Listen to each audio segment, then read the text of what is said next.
And we're back live! Welcome back everybody. Hopefully, without any technical issues, hopefully this will run smoothly today. And as we restart as we start today a new season of Gods vs. Eldritch Horrors. Oh yes! This is one we've been longing for. Because the last one ended in such a catastrophic note. Yes, if it's the first time that you are watching Gods vs. Eldritch Horrors, then it's the first time you're joining us. Welcome to a multiverse that has learned absolutely nothing from the last season. It apparently,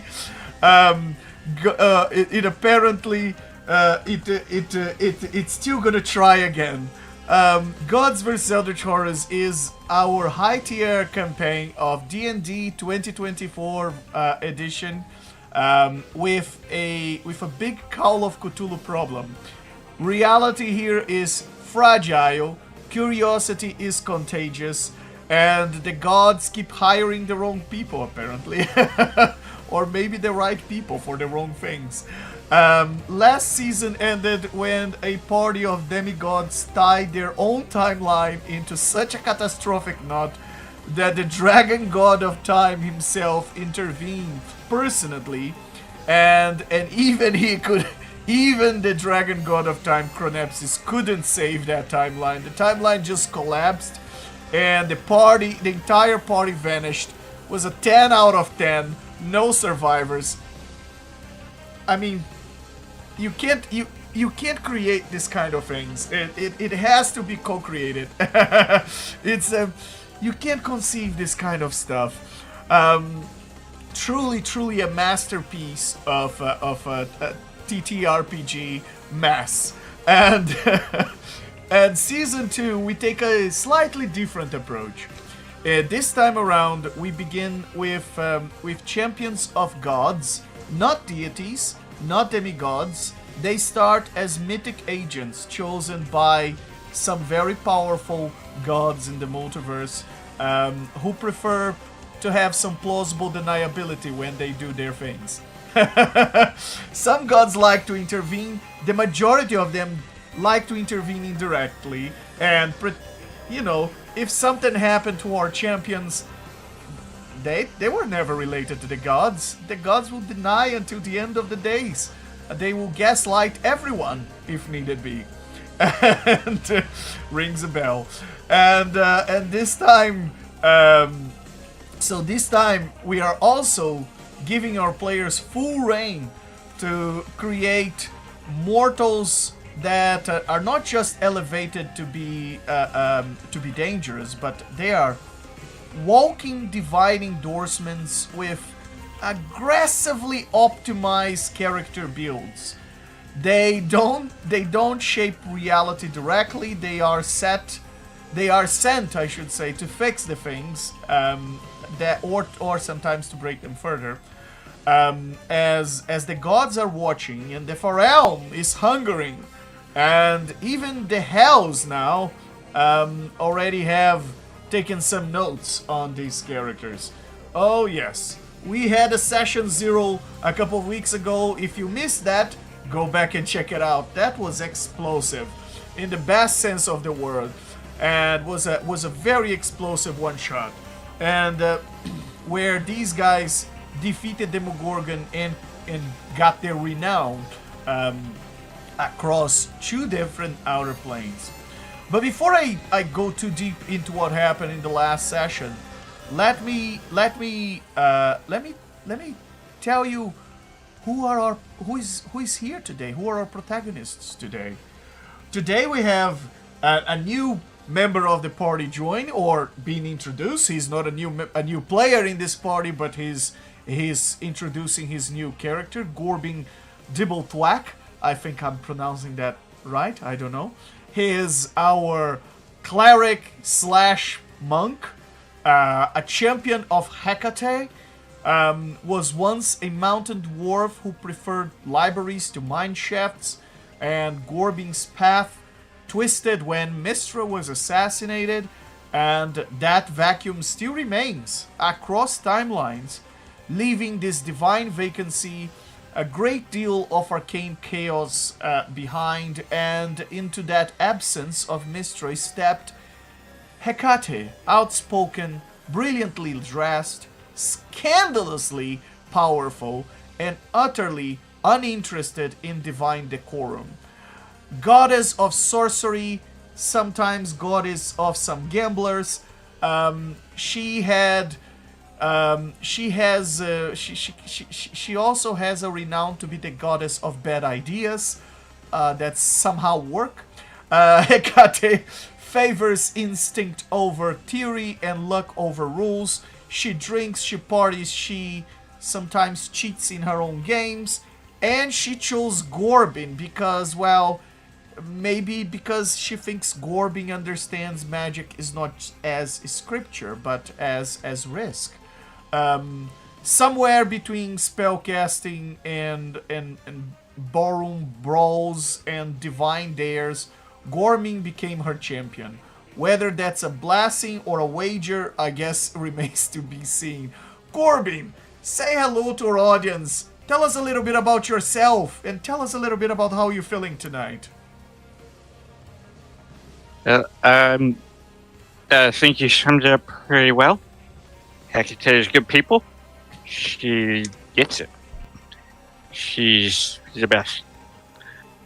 I'm Gorbin Dibblefrack, and I'm feeling a little bit fuzzy, a little bit spinny. I think that about sums it up. Very well. Very well. That does sums it up. And good luck, guys. You have no idea the curveball. Malefactor. It's not my first trip with Gorbin. It's always a great trip when Gorbin is in a party, but it's not my first trip with Gorbin, and it's always fun. And then we have Malefactor, an Eulrigger, champion of Belial. Belial, archdevil of the Nine Hells, is very ambitious one. He has the fame of being patient, of being manipulative, of being also impeccably dressed for betrayal, of course, for betrayal. He doesn't want loyalty, he wants results. And Malefactor was once a Githyanki warrior that was cast out due to, well, they say treachery. I guess he can rationalize in a different way.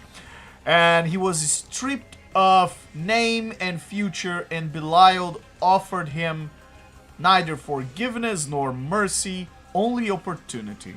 And power earned through service, identity reforged through purpose, and destiny unchained from tradition. As Belial's champion, Malefactor walks the knife's edge between damnation and apotheosis, knowing full well that hell always keeps receipts. Very well, Malefactor. Say hello to our audience and tell us a little bit about yourself and how you're feeling tonight.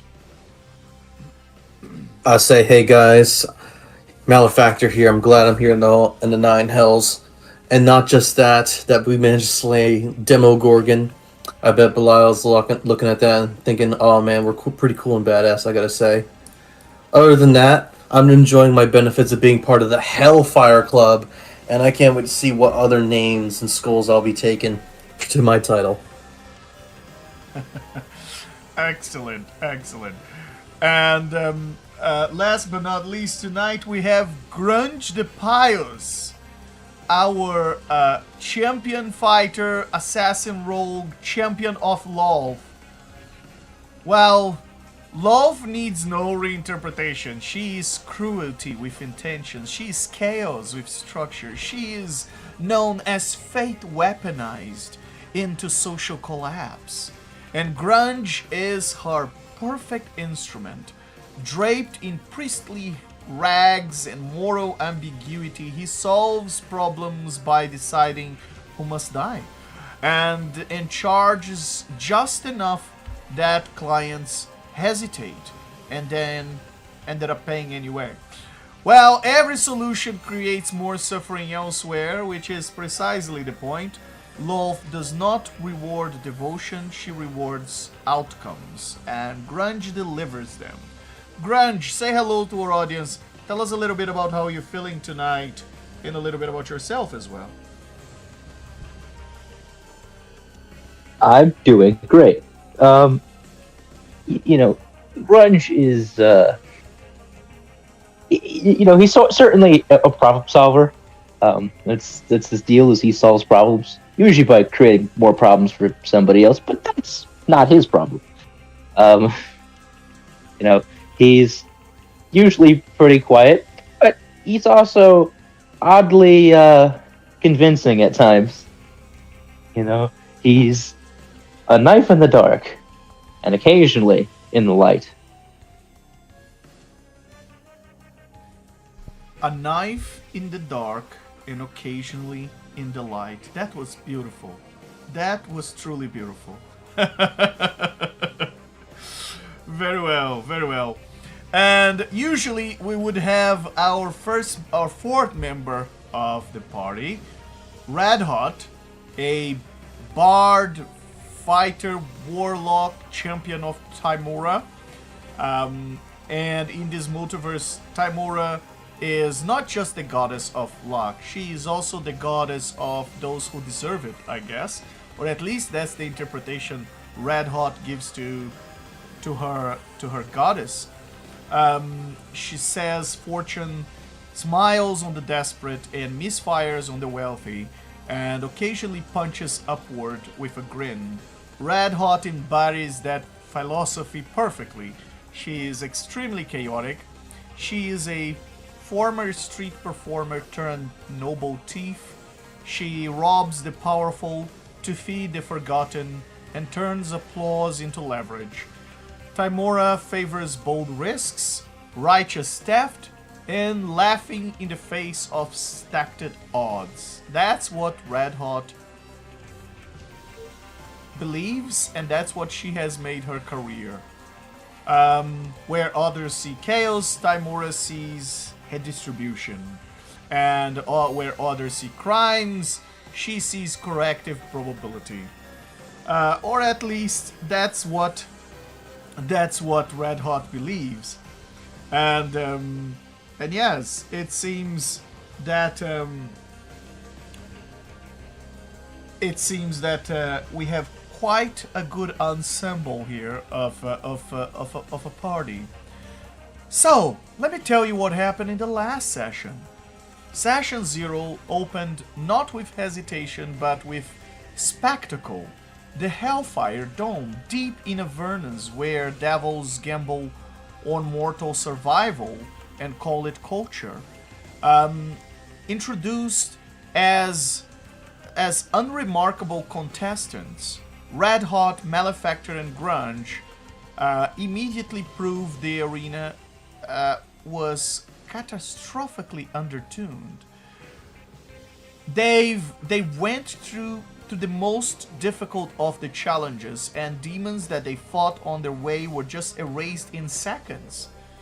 They were obliterated mid-sentence. Infernal darkness swallowed entire encounters. The audience roar, not in bloodlust but in disbelief. Dardu, the host of the Hellfire Games, eventually admitted what everyone could see. These challengers were not normal. They were not your everyday on the block. The trials escalated and the final test was unleashed. Demogorgon, the prince of demons, entered the arena. And then, like in a poof, it fell. Through a devastating, perfectly timed combo, Red Hot, Malefactor, and Grunge, all three of them together, delivered a annihilating blow, collapsing the sibilant beast before a stunned infernal audience. The nine hells went silent and then erupted. As it erupted, the audience chanted their names. By night ends, Red Hot, Malefactor, and Grunge were inducted into the exclusive Hellfire Club. Their names etched into infernal records, usually reserved for legends, monsters, and cautionary tales. And some of the gods and the powerful archdevils, and perhaps even Asmodeus, may have taken notice of that success and of the firepower of this crew. Very well, but tonight we are years after that. Years after the events that made Grunge and Malefactor joining the Hellfire Club. Tonight, the two of you have, well, different environments.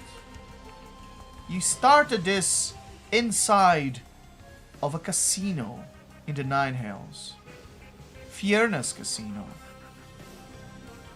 In there, you've met Belial. Because, you know, the Hellfire Club doesn't send invitations, it kind of sends aftershocks. And a few years after the events of the Tomb, you found yourselves in here, in Fierna's Casino.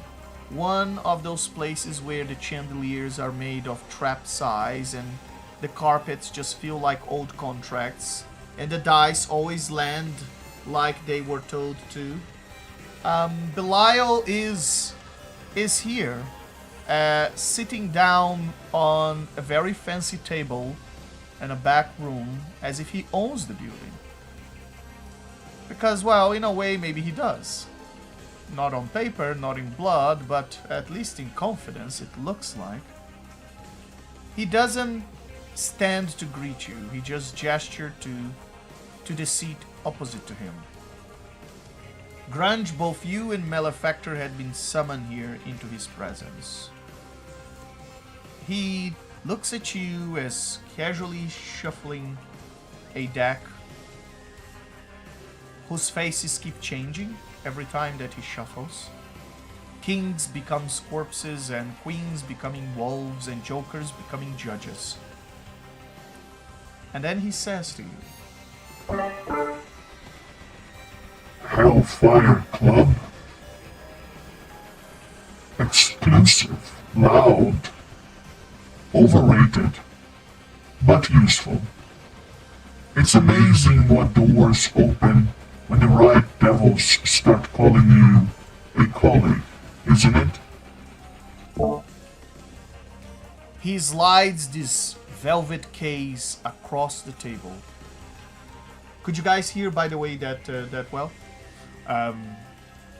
Some of it. He said something about the Hellfire Club being a joke and something.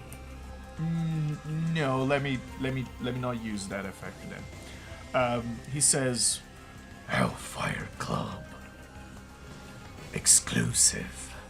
Loud. Overrated. But useful.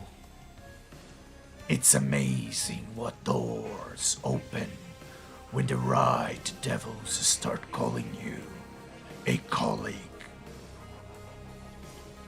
And then he slides a velvet case across the table. As you open, inside the case, there is a blade that looks ordinary until you blink. Then it looks like a different weapon entirely.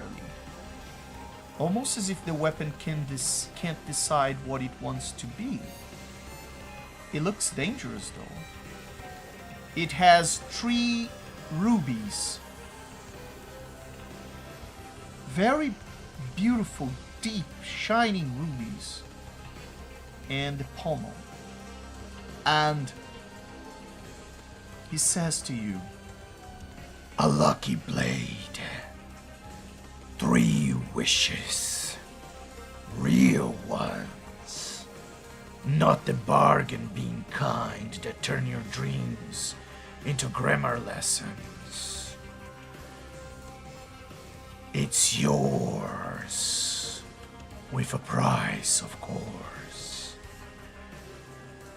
He snaps a finger and the case comes back to his hand. And he says to you, I want a book.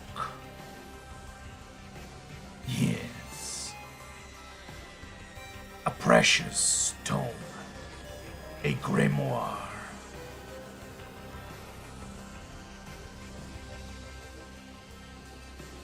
And he lets it hang in the air, while the two of you seem, well, it's not every day you come across a lucky blade with 3 wishes, and he did summon you for the Hellfire Club, through the Hellfire Club, to come here, and now, well, he's saying that he wants you to go fetch a book for him. That seems like an easy task, in exchange for 3 wishes. It's a great... Malefactor's a, used... Go ahead. Malefactor thinks about that for a second, because of when, 3 wishes is a lot of power in a grimoire, and if an Archstellar is coming to us, Malefactor's already thinking how difficult this is going to be in his head. Did we... I don't say this out loud, this is just how I'm thinking. Very well. And he says to you, there is more than one copy out there. I don't know where the other copies are. There always is with forbidden knowledge. The problem is, I don't know what this copy looks like. I know who has it. And I have a colleague, a contact, that tells me that there is this high mage who is a collector. He has libraries and vaults and chests. He is the sort of mage who hoards secrets, the way dragons hoard gold. Which means if you walk in blind, you could spend decades checking spines. And I don't have that kind of time.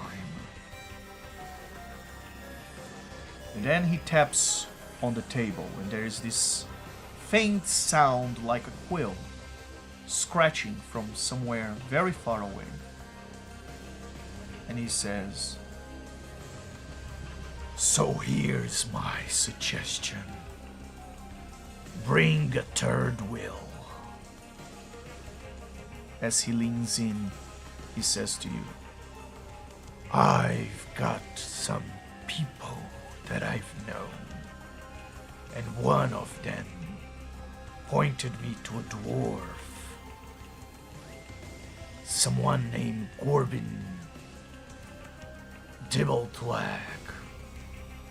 Arcana-brained, Hecate-touched, drinks like he's trying to drown a prophecy. And he should be able to crack the problem. Or maybe he'll forget it. The mission ever took place. Either outcome is acceptable to me. He will be able to recognize what grimoire I'm talking about. Retrieve the grimoire. Don't get caught. Try not to burn the tower down unless you have to. And if the mage offers you eternity, remember, eternity is just a longer leash.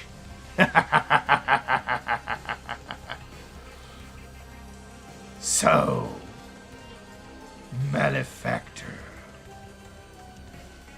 let's see how you and the other club member are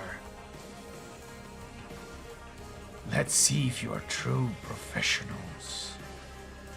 Go steal me a book. You can't identify. What could possibly go wrong? I always do love a challenge. And that is how you guys came across Gorbin. You went after Gorbin, and in this floating rock, floating outside a planet in wild space. You can't quite remember the name. It was like a city in an asteroid. You were hoping you could do that fast because, well, Malefactor can't really just, keep showing his face around the astral sea and wild space systems without some Githyanki started to notice him. So, You think the horns would make me look different, but no. Yeah, you think so, right? But you are one of the most wanted, so things sometimes can go sideways. Well, That's right. you've met him in a destroyed temple, and he was just there, sitting in a rock, drinking by himself with this massive tankard, as if he was waiting for something and watching the stars. And you think that when you saw him, he's starting by telling the story or some story to someone. That person eventually left. He didn't notice the person leave, and he kept going with the story.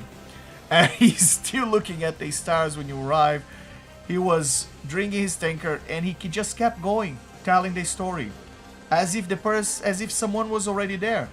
And then, as he looked around, and he probably realized there was you guys there, and you were new, he just kept going, telling the rest of the story to you, as if you had heard the beginning of it.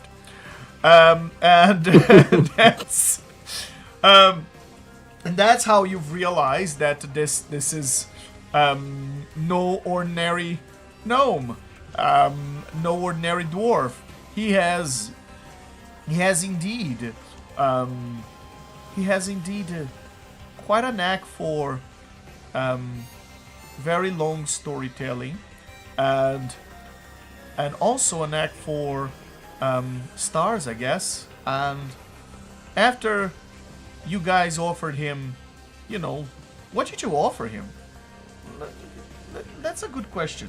What did you offer him for him to come in this mission with you? I'll let you roleplay that. Good luck.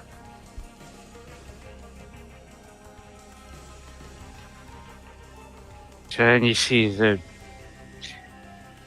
Oh, drunk. Mishra. What? Huh? What was that? Legend, when I look at them, how drunk is this person? Drunker than any being you have ever encountered before, ever. Are none. Visibly. Alright, and Belial told us to go visit this person, correct? This is the person we gotta get to? Correct. That's where you found him. Apparently, this is the expert that can tell you if the grimoire you are looking for is one of those books. It's called the Soulstone Grimoire.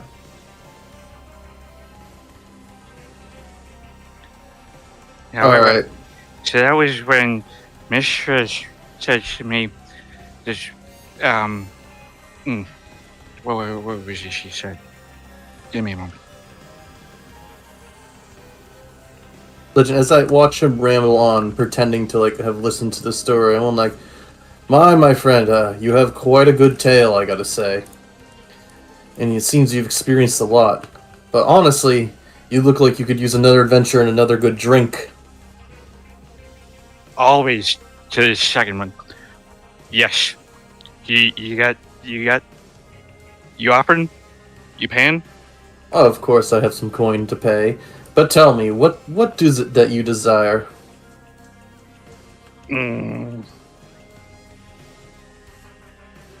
Yes, nonsense. Eddie takes just a massive pull from his tankard. I don't understand the question. I look over to Grunge. What's Grunge doing? Is the Grunge like grabbing any items or revealing any facts? Grunge. What are you doing?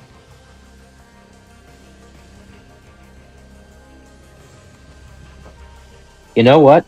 I've been trying to ask stuff, and I look at Discord, and it auto muted me somehow. Okay, the power of Discord is beyond my imagining. It is. I was gonna say is, he's just. Here, I'll answer your last question and just kind of ignore the other things I said because, whatever. He's just kind of standing like directly behind you, you know, just leaning over as you try and talk to him, and he's gonna say, you know, we just need this guy to come with us, right? He's quite valuable in what he knows. Okay, then We should do it back there. let me try something real quick. He's gonna look over. He's gonna pat the man on the shoulder, and he's gonna go,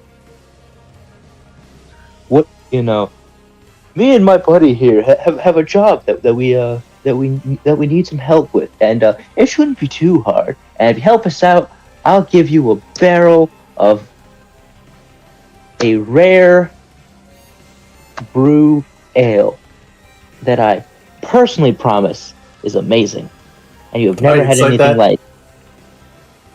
Yes, but you're gonna have to roll against my deception. That's fine. I got advantage. I'm also gonna incite that.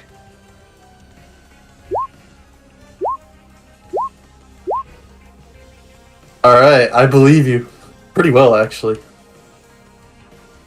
Yeah, I mean, the guy's dressed like a priest, and priests always know where the good booze are. But what about Gorman though? Yeah. Oh, I think I passed actually. He did. Gorbin. Would you pass by? Gorbin rolled a 26 against your 25 deception. So he knows you're full of BS. So, And about it. You up to something.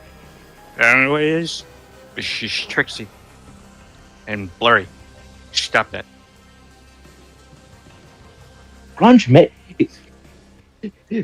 or may not know of a real bucket of ale that he could probably get, but at the same time, he doesn't actually have it. But I rolled very poorly, which sucks, but Don't worry, I got a backup plan. As I realize that this is going south a bit.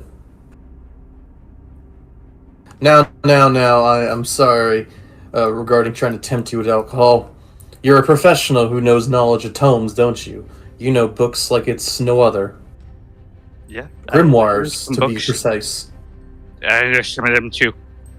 Yep. There's a good reads. Good reading. Good reading. Well, you've been a kind man to share your story, so I'll sweeten the deal instead of just alcohol for you. And I'll look to Grunge, like, nodding, thinking what I'm gonna say is the way to go.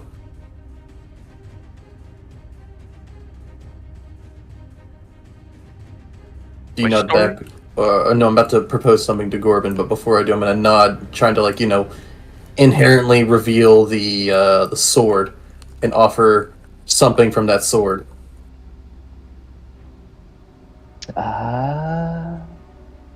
The three wishes. Yep. He'll nod back.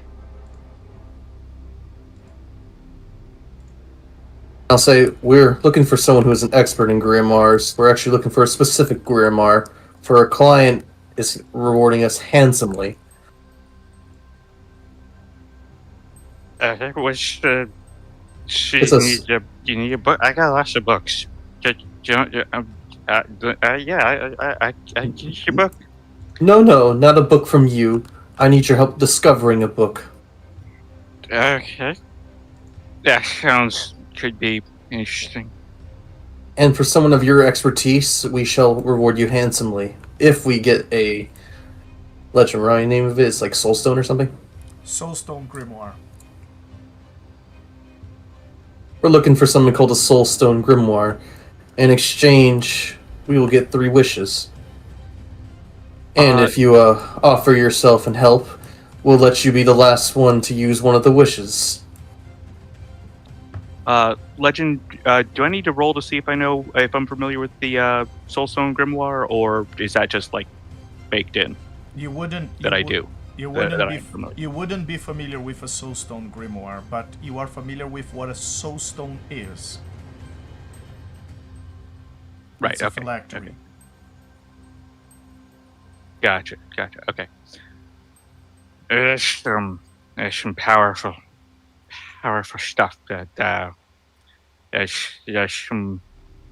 Indeed, it is. And our source tells me you're an expert in grimoires and that you can help. And for your help, we're willing to part with one of the 3 wishes we will be rewarded as payment for finding this grimoire.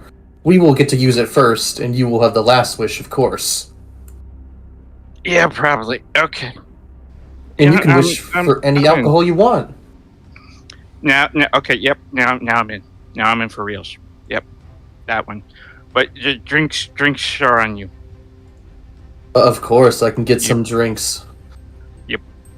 And he takes another massive swig from his tankard, which you are now realizing never gets empty. I'm relieved to see that. I look over to Grunge. I go like, well, we have our source. It may have cost us one of the 3, but I think that's worth it.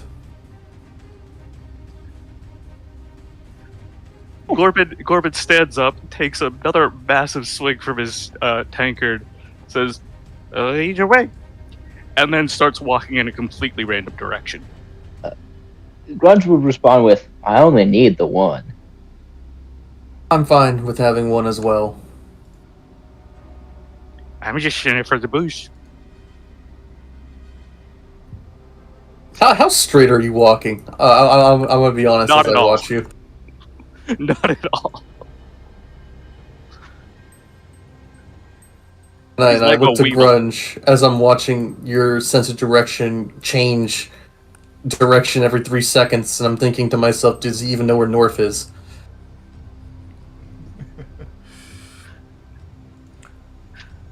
Well, let me fade to black here, because that's how you've met Gorbin and convince him to come with you. And here you are, standing in the front of this tree-like tower.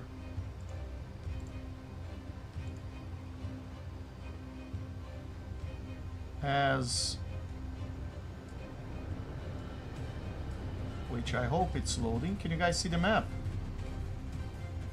Yep, I can see it. I have a question and a bit of possible RP to go along with it.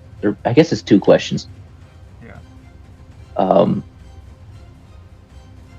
How long would it take us to travel to this place? Would it be would it be a few days? It would have been no. You have to. It took you less time to travel to where this place is than to actually find the right tree. Because the problem here is that this tree is in the middle of a forest of equally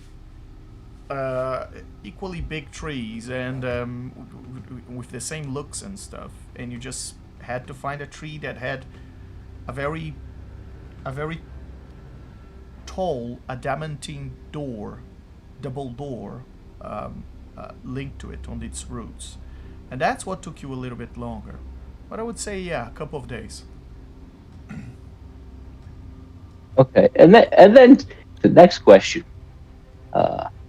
As I am both, proficiency alchemy and poison, could I make something alcohol adjacent, or like an alcohol potion? That's just because I want to start offering him alcohol that's actually just like really mild poison, just to see how tolerant he is, because he's such a drunkard.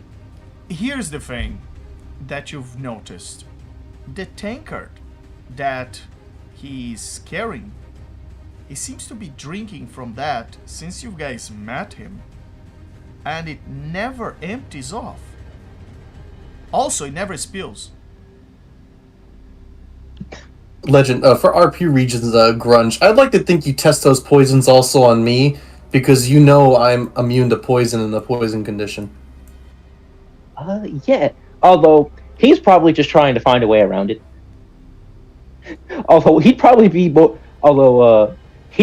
more open to you. He finds this man's level of drunkenness fascinating and wants to see how much poison he can use on him before he notices. But like it's basically an alcohol potion that's just like mildly poisonous, to see if he notices the difference at all. Oh. Or I'd offer it to him, like a drink on me. Like, would you like to try this? This is my own brew. Would you like to try one? Absolutely. Give me 3. I'll give him the alcohol potion. Although I'd probably have to roll something for how potent it is. I'm not sure. I guess it would be. What is the roll to use kits? It's just a sure. D20 plus Well, I won't- proficiency. I'm not going to tell him it's poisoned, because, I don't care too much. Let's. That's alright. Neither does Corbin. Bonus. 6.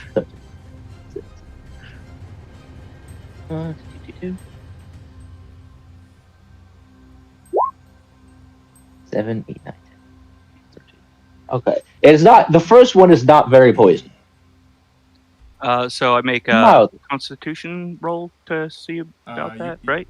You are resistant to that, so you roll with advantage on the Constitution save. Yeah. Right, but it's Constitution save.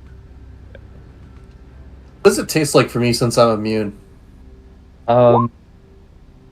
It is basically just ale that's been put through an alchemical process to mix it with a couple of mild poisons, as well as stuff to make it taste not like poison.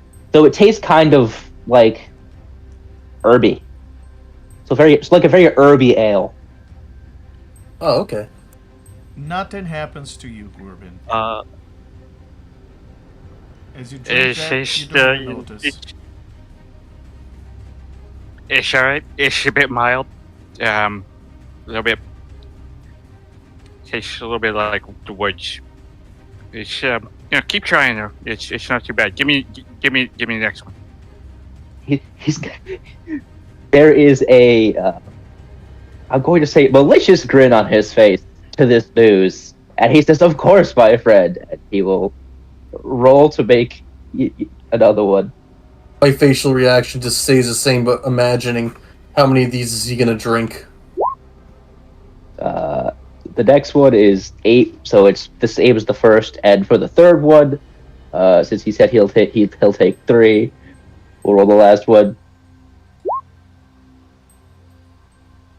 That's 18. This one is decently strong. I think I passed for the second one, and with advantage. Barely saved. Yeah. None of them. So after the second one is. Oh, sorry, go ahead. None of them does anything to you. The third one tingles your tongue a little bit. After the third one, and he goes, "Yeah, that one's halfway decent. You just keep working on it. You'll get there. Yeah, sure thing, my new friend. I drink it like it's no Sure thing. problem. I'll say the last one tastes of like, he put some, berries or something in there, so it's just the last one's a bit fruity. It's got a nice little zip to it. A little bit of zing. Tingles. That's how you know it's working. He is fascinated by this man's resilience. Well, I like them already. I- I've never seen someone want to drink your alcohol. at this point, Grunge, Yeah. roll an investigation check.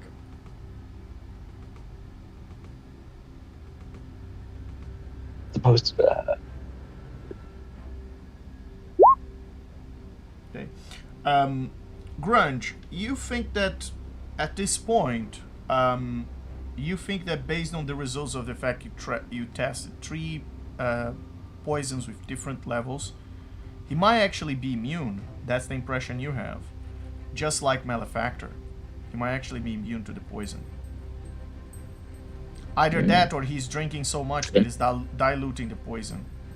But even the very strong one you gave him didn't do much. So he might actually be immune. fascinating. It deems further study for later. But we have an important job to do. So that's time. There's time for idle curiosity later. Very well. You stand in front of this massive stairway after spending almost a day in this what seems like a high society, upper class elf neighborhood. All these massive trees, and you can see that some of them had beautiful houses sculpted, and there's a big distance between one and another. You've walked through this place, which some call it Gael Wold, and that's what you saw in the signs.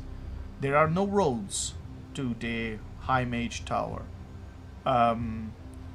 and you have learned the approximate location of the tower, but when you got here, you've looked through the forest canopy. You've tried to find this place the best you could, and here you are after a day looking for it, looking at all sorts of different trees, which was not fun at all. You've noticed that at least in this tree, it seems like a place where someone likes to keep the appearances of he's very important. It looks like a high mage entrance.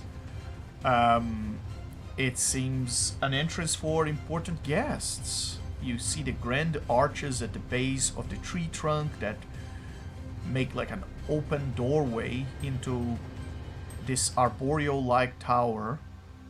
And seems to be the only entrance to this place, and those are adamantine doors, Corbin. I mean, if there's one thing a dwarf can see with both eyes closed and discover and determine it is as adamantine, and the moment you see that with your wild space knowledge, you know that that's a very, very strong double door made of metal.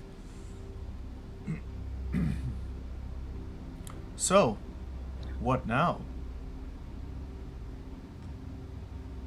Honestly, this is probably the place. Yeah, because when you look at them doors, just beautiful craftsmanship. I mean, it's a little bit blurry, but you get the gist. It's subtle, beautiful, shiny. What about the doors? They're shiny and blurry. Oh, of course they look shiny, but like, is it magical or something? Probably. I just laugh a little when you say that. Let's see. Oh wow. Oh gosh. The only way I could possibly fail that roll. Fantastic. Yeah, that's gonna be the entirety of his answer. Then is probably. Wow, they are shiny. He is currently looking in a completely different direction than the door.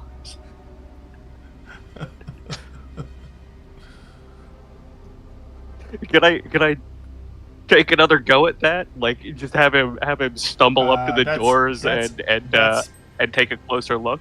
That's a nat one. You are really not interested by doors and adamantine. That reminds you of of things in your past that you don't really care about, like mine shafts and mining and Gotcha.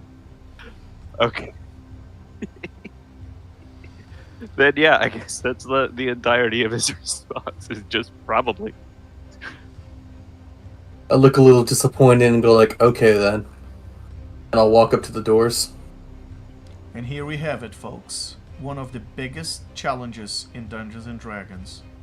Doors. Don't remind me. I guess I'll see if it opens. How do you want to do that? There's no handle to it. You want to just try and push them? Just check if it's a push door. Very well.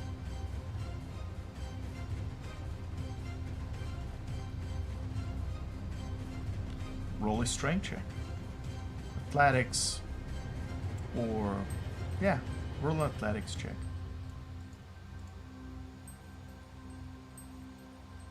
I assume you are Grunge, I assume you are climbing the stairs and trying to help Malefactor?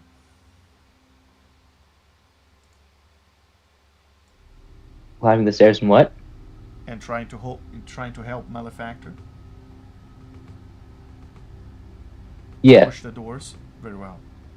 So I roll athletics as well? Yeah, you can, since he's helping you, you can roll with advantage. 1 sec. I got 22. Okay. So I already have advantage on athletics checks, but 20.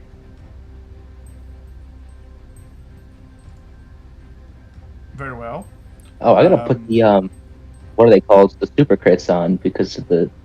That reminds me. It doesn't take long for you to push the double doors open. As you put your best effort on it, you just hear the massive doors. Suddenly, they just, as if they were releasing vacuum. You just hear, and both of them open and you enter the place. Let me drag you inside. It seems that this doesn't look like a lot of defense, I must say. You enter quite easily. Well, he was drunk, so I was hoping our dwarf could tell us something about it. Well, let me describe what you see the moment you enter this place.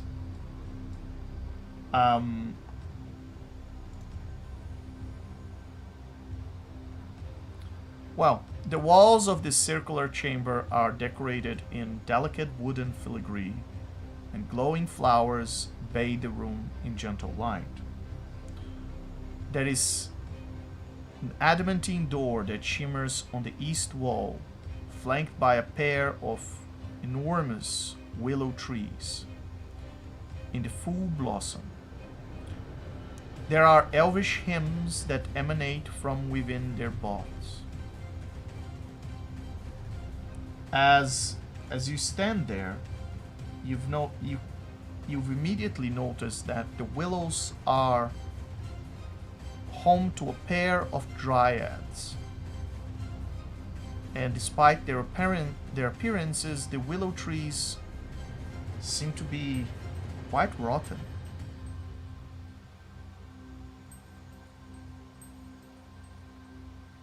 As you enter Like the decaying? room, Like moldy? yes, and as you enter the room, the two dryads turn their attention towards you. You can see the eyes staring at you.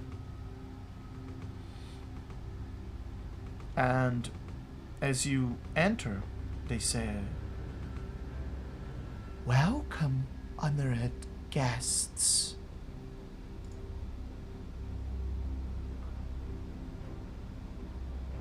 Welcome.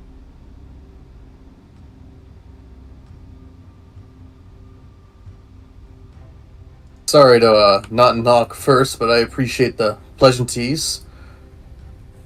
Where might we be? As I look to the dryads. Do you have an audience with the high mage schedule? This is how they look like.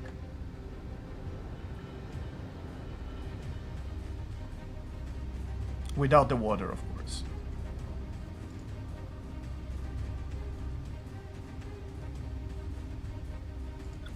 I'll look to Grunge when they ask that.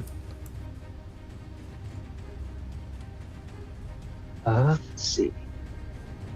Be the best possible take right.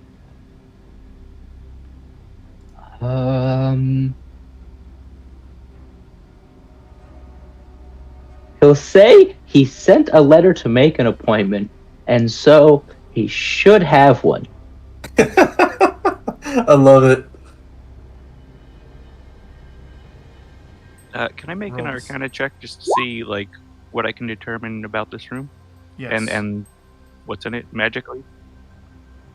Go ahead. And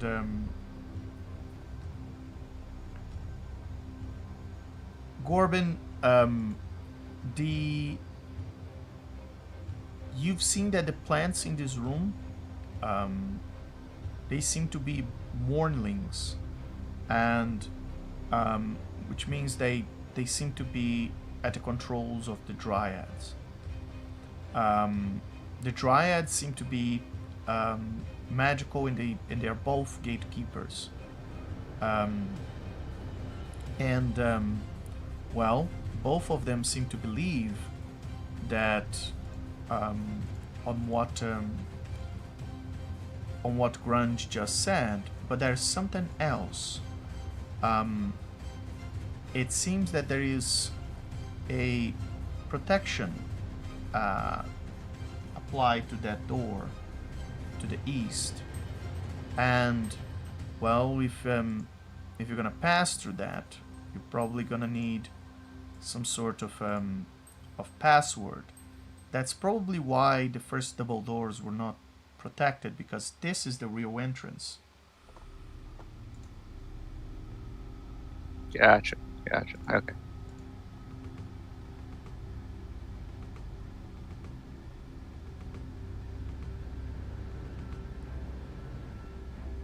Interesting. You have an appointment. He has an appointment. They have an appointment. Well. Very well. You shall pass. Only those deserving of the presence of the mage can enter the tower.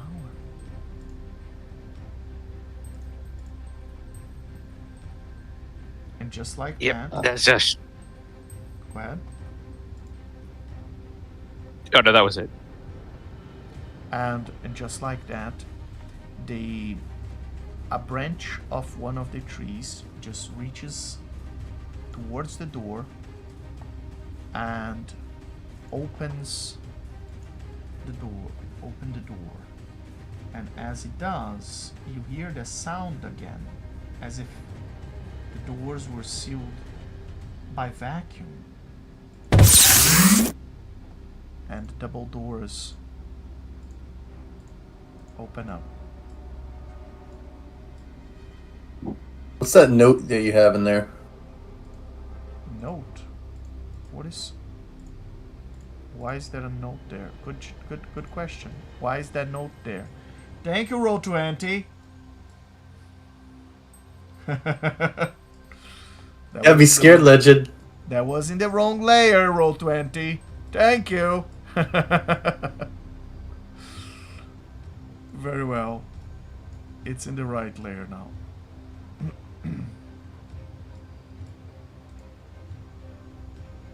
I guess I'll start walking since they opened the door. Excellent.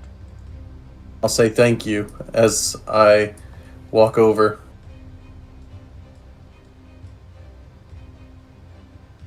Just waiting for Grunge and Gorbin to catch up. They're coming. Right, Grunge? You're coming. Yeah. There you go. Let me describe what you see in the next room.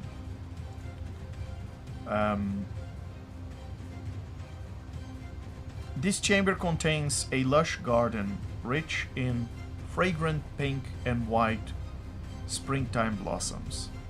Vines stretch out from the walls, curling into loose, decorative tunnels that frame paved walkways.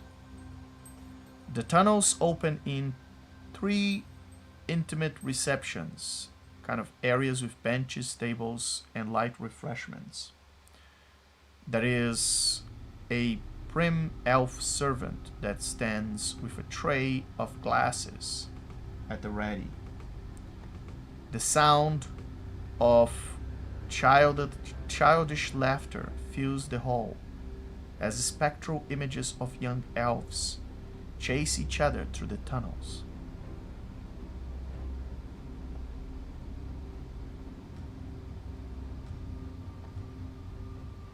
You say this elf attendant has a tray of glasses? Yes, and he's just standing there. And let me bring. Gorbin is going to stumble forward. Does my true sight reveal anything? Let me put it there. Yes, he does. He does reveal that this elf is actually a devil in disguise.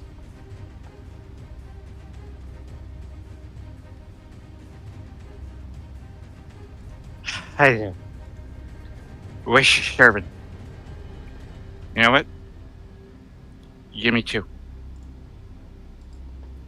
And the servant just nods towards you with a smile on her face.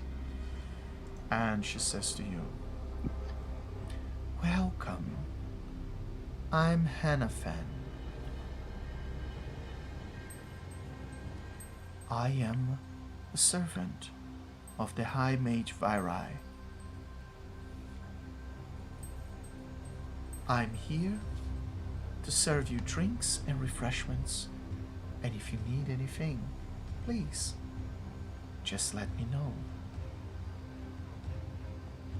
Will do, Handy. Now, some drinks. Come on. Don't be stingy. And she serves you drinks, and she says, after Grunge steps into the room, the doors close and lock behind all 3 of you.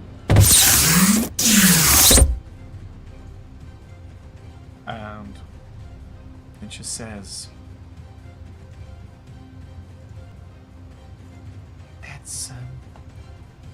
that is the best one that you are drinking. They're all floral, non-alcoholic, extracted from our own gardens. It's all very organic. At the word non-alcoholic, Gorbin spits it out. Disgusted.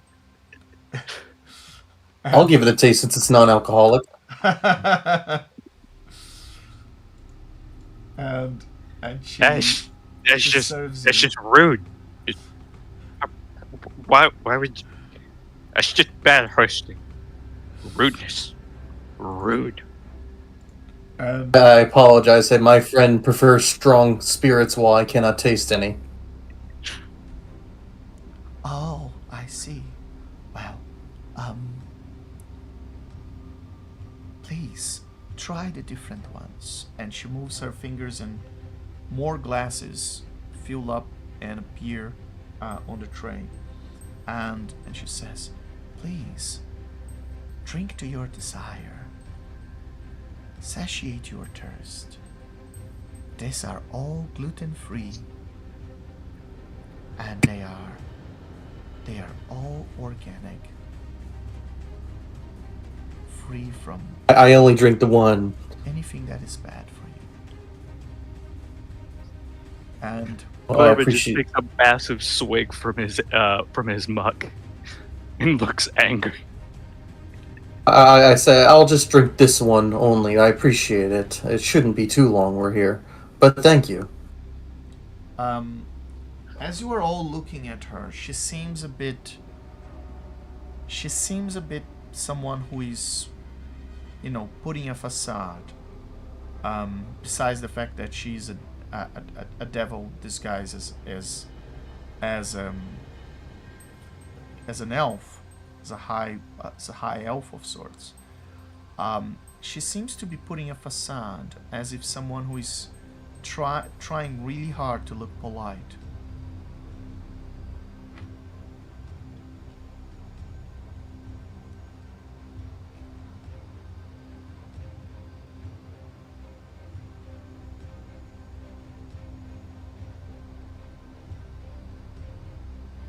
And Grunge won't take anything. He doesn't trust. He won't take drinks from anybody, ever, for any reason. I know, right? That People push these test and days, all they that. just spike your drinks with poison. Oh my god. How rude, right? Who would do such a horrible thing to people? Who would do such a horrible thing? I'm just pretending since I know we just got in by saying we have an appointment. I'm pretending to be pleasant. I'm gonna make an Arcana check just to see kind of generally around this area if I can tell what's going. Oh, there we go. Made up for that nat one. Ooh, Very damn, well. that's a What big are number. you trying to retrieve from your arcane knowledge as you look into this area? I'm looking around, seeing if I can figure out like what kind of magic is going on in this area. I mean, beyond her illusion spell, like are the drinks magical in some way, or like are the walls magical barriers, anything like that? Is there some kind of like trying to see beyond what's immediately visually presented in like a magical sort of sense, if that makes sense. So Arcana won't tell you for sure if something is magical or not. You would need detect magic for that. Right. But it will tell you if something looks like something magical that you have learned about in the past. Besides the obvious illusion that she's casting, the spectral children that are running around the room seem to be illusion as well, but these ones keep playing on replay, and it seems to be just the fondest memories of childhood, basically. And it seems to be a scene that every 5 minutes or so, it just replays itself. You see this kid at school with other elf children, and then he raises a hand to answer what you think it's the teacher's question before anyone else. And then in a second scene, the same kid leads a recital of an ancient elven play. And then in a new scene, in a final scene, you see the same kid now as a teenager whispering a promise while holding their friend's best hand.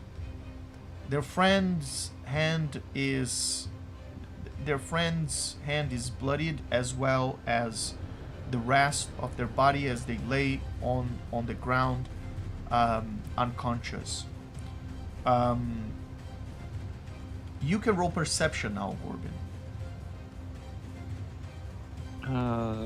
And this is perception with and it's based on what I'm seeing, right? Yes, it's for your vision. Yes. Then I get advantage because of my robe of eyes.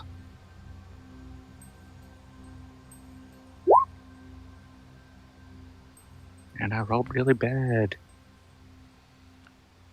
You rolled well enough for you to read the lips of the kid in the illusion who is holding the hand of the unconscious one. And that kid says, "We'll seize eternity together."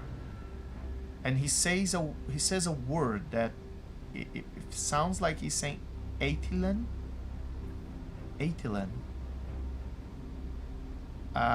You don't know what that word means. Maybe it's ancient elf, or maybe it's the name of the unconscious teenager on the ground. So, we'll seize eternity together, Aethelin.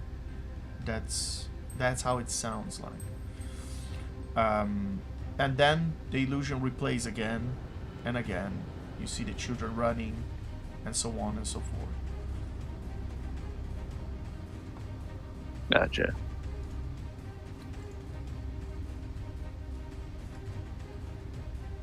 Hey, And you get inspiration for your first nat 20 in the campaign. Oh, awesome! Thank you. So, Handy, what's the deal with the little magic children illusion? What's going on with that? Why are we doing that? Those are memories that the master leaves here, playing over and over and over again. And she says that as if it was almost like a torture to her, because she must have seen this thousands of times. And That's weird. That's real weird. She seems almost disgusted for a second of those images. It seems to be happy memories of his childhood. And she kind of opens like a yellow smile towards you. Yeah, I don't think so. But you keep telling yourself that. You ever have to sleep at night? If you sleep. Do you sleep? I guess not. Probably not. Anyway. We should move. We should be moving out. He looks back to the others. Are we going? Yes, I'm ready. Let's go. I finished my drink, thank you, and I put the empty glass next to the platter. It was quite tasty for non-alcoholic. Corbin takes the glass with what was left of his drink, holds it out toward the platter she was holding, but misses when he sets it down. So it just kind of drops on the floor. Can I tip a gold piece to the devil elf? As you do that, she catches the glass before it hits the ground with her tail, and then she puts back on the trail. And I'll say, sorry. Oh no, go ahead. Yeah. Say, your illusion magic looks well, and your drinks are great. That gold piece is for the hospitality you gave us while we wait for our appointment. You are the most welcome.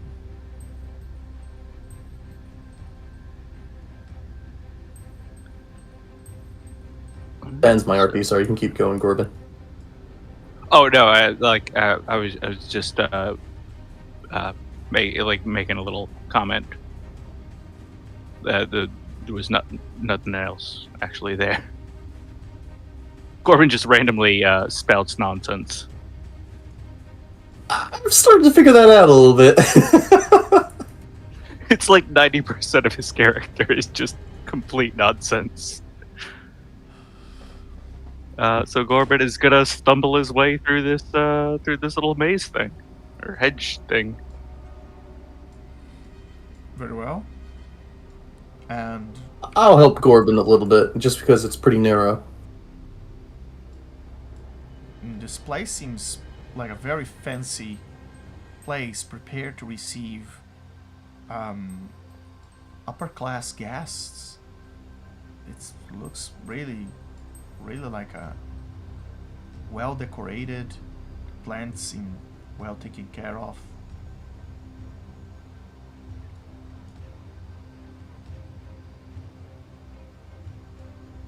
As I stumble my way through between the greenery and occasionally brush up against it, do I can I make like a perception check to see if I notice anything unusual about the plants? Like, do they seem potentially hostile or magical or unusual in any like significant way?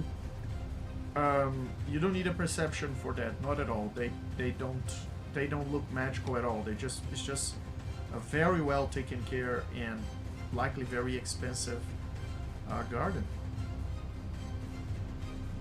Okie doke. And is there anything in this area here? The same as the one that we before. find? A couple of chairs prepared to receive guests that want to sit down and have some refreshments. Are there refreshments there? Yes, and even some flowery pastries.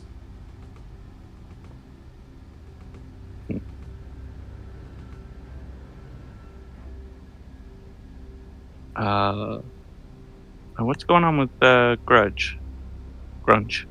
Sorry. Grunge, are you coming? Yeah, no, I'm here. Grunge just Okay. burst through the.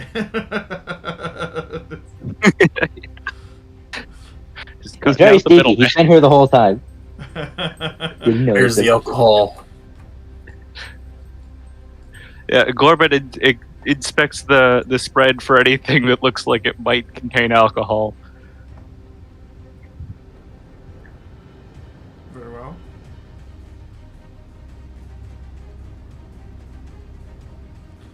There is nothing that contains alcohol.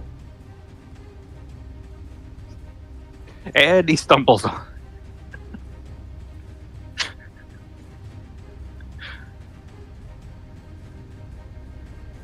As I continue to help Grunge.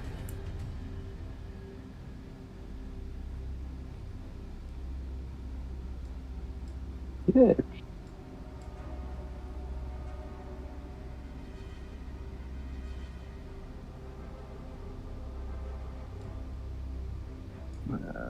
Okay. And yet another little lounge area. This place is so fancy. As we continue to walk, I'm remembering the mission legend. Yeah, it's gonna be the easiest heist ever. Yes, you were saying you remember the mission? I'm just remembering, like, we're supposed to find the Soulstone Grimoire. We heard this mage may have it, and that this person, Corbin, can identify it, correct? Yes.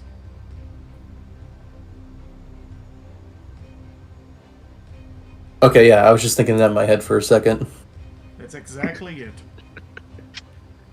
And then I just go back to helping Corbin and hope he doesn't fall on his face. Well, in the travel time and in the time that you guys have been together so far, you have never once seen him fall down, unless it was him falling asleep. He wobbles and he stumbles a lot. He's like a weeble. He wobbles, but he doesn't fall down. It's impressive, really. Let me get the three of you up the stairs and describe to you what you see as as you arrive there. So, in here, you are in a very different room from the one you were before. There is a company of elf soldiers that stand guard along the walls. The walls of these chambers are alive with flowers and verdant leaves. There is a 15-foot diameter table with an intricate detailed map of the continent that stands at the center of the room. Miniature figures mark the locations of militaries around what seems to be the neighboring nations. This is a map of the place you came to, this Gael Wold place. Statues of elves ready for battle stand around the room. Most depict the same elf, but in various heroic poses. But one statue shows a different elf, bowing to the other statues. As you enter this room, out of a cloak of invisibility, those of you who have true sight, you've realized that the room has invisible guards. They are sitting down on the chairs, and they seem to be just observing you for the time being. I pretend not to notice. I do not have true sight, but I do have the robe of eyes, which allows me to see invisible creatures and objects. Very well. You can see them. I do not see them. You do not see them. Very well. So, Malefactor, you say you want to pretend you didn't see them. Roll deception. Sure thing.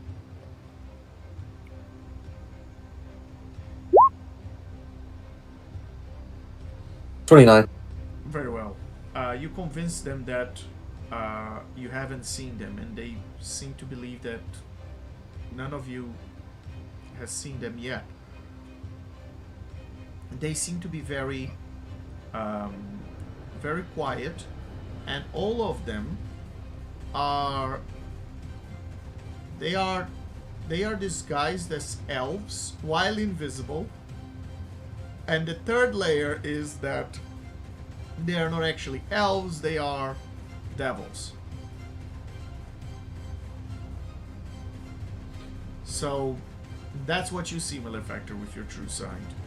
You think they look like magistrates or legates devils.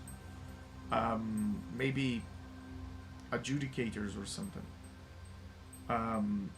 And again, you are in a place where you expect to see elves, and you are seeing devils disguised as elves. Pretending that the chairs are empty, I said, "Oh, how nice! The mage presented 4 chairs for us. He's already. I know the appointment's expecting us. I guess we just wait until we sit down." I say this to Grunge and Corbin.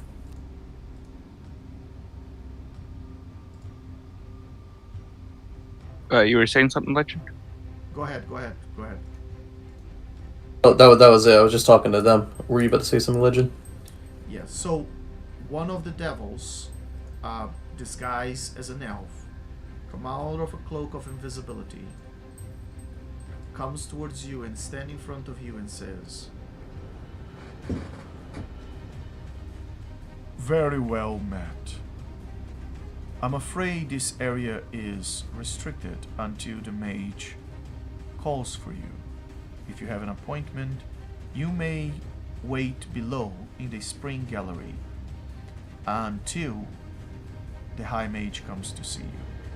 I'm afraid these rooms are off limit for visitors unless invited."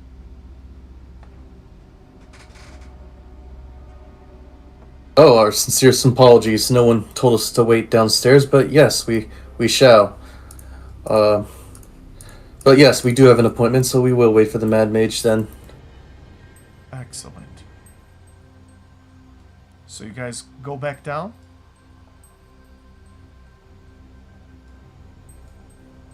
Yeah, for the moment. For the moment, we'll pretend to go back down.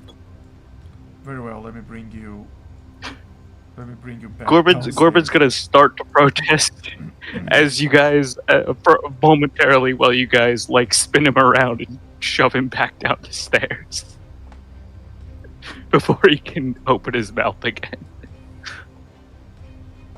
I'm glad we brought you down before you did that. Yeah.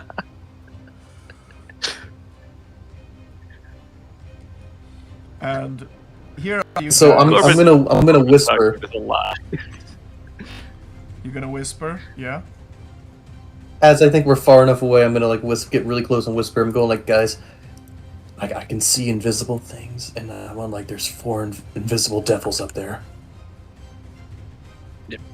I counted 8, but that's fine. And I We'll go whisper, with your number. and I'll whisper like, I know I can handle this, but I don't know how well you guys can handle the unseen. What should I seen? I seen it. I seen it all. One of them revealed us, and we saw the cloak, right, Legend? You saw. Do we know it was a cloak? You know, it's a cloak of invisibility. No, what I meant was that they came out of a veil of invisibility. They came out of the invisibility spell. Oh, all 4 of them, or just that one? Just that one.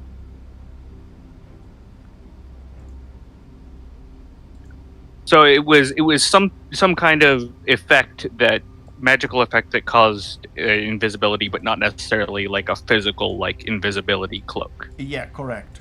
kind of a thing. Yeah.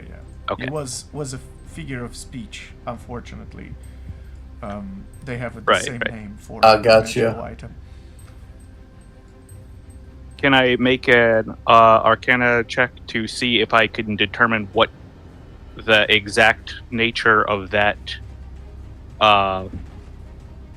what was causing the invisibility? Like if it was like an area of effect spell, if it was like something that they were casting particularly on themselves, like if I recognize the kind of like the particulars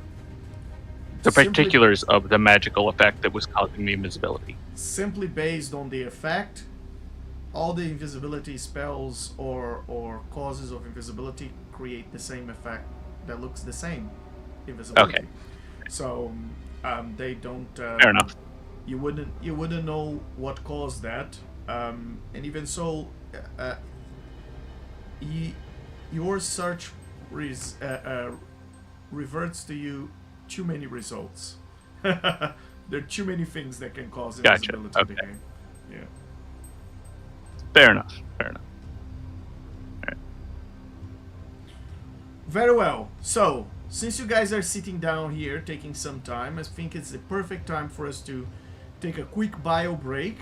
And for those of you watching, we'll be back with you in about 10-15-ish minutes after this break. We'll be right back. All right, be right back.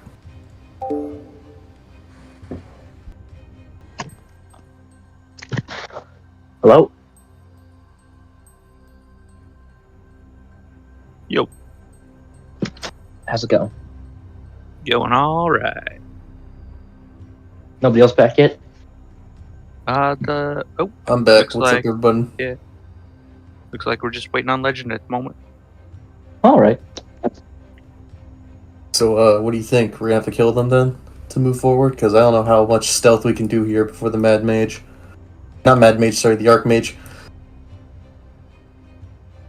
Yeah, I got an idea. I doubt it'll work. But, yeah. And then we're probably gonna have to fight them. Like, Look, I'm just glad we got through, like, what, 2 encounters so far? I mean, my stealth is a plus 18. I can hit the button and hope for very big number. yeah, I've got a +3. And Corbin doesn't really do the whole stealth thing.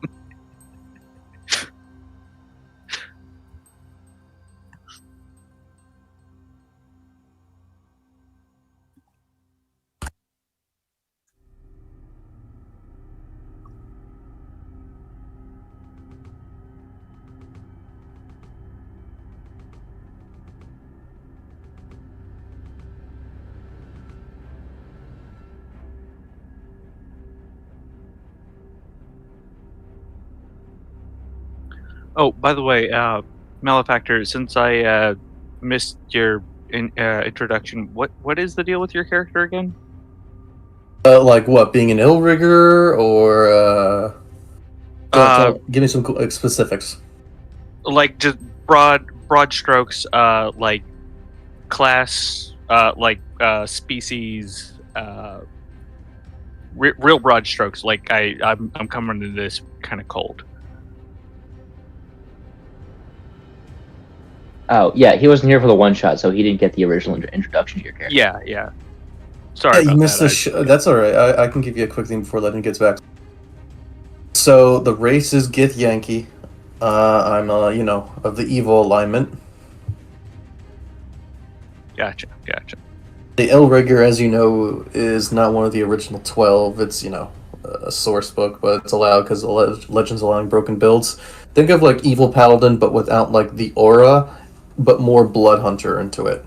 It's like a mixture of like warlock, blood hunter, and paladin. Gotcha. Okay.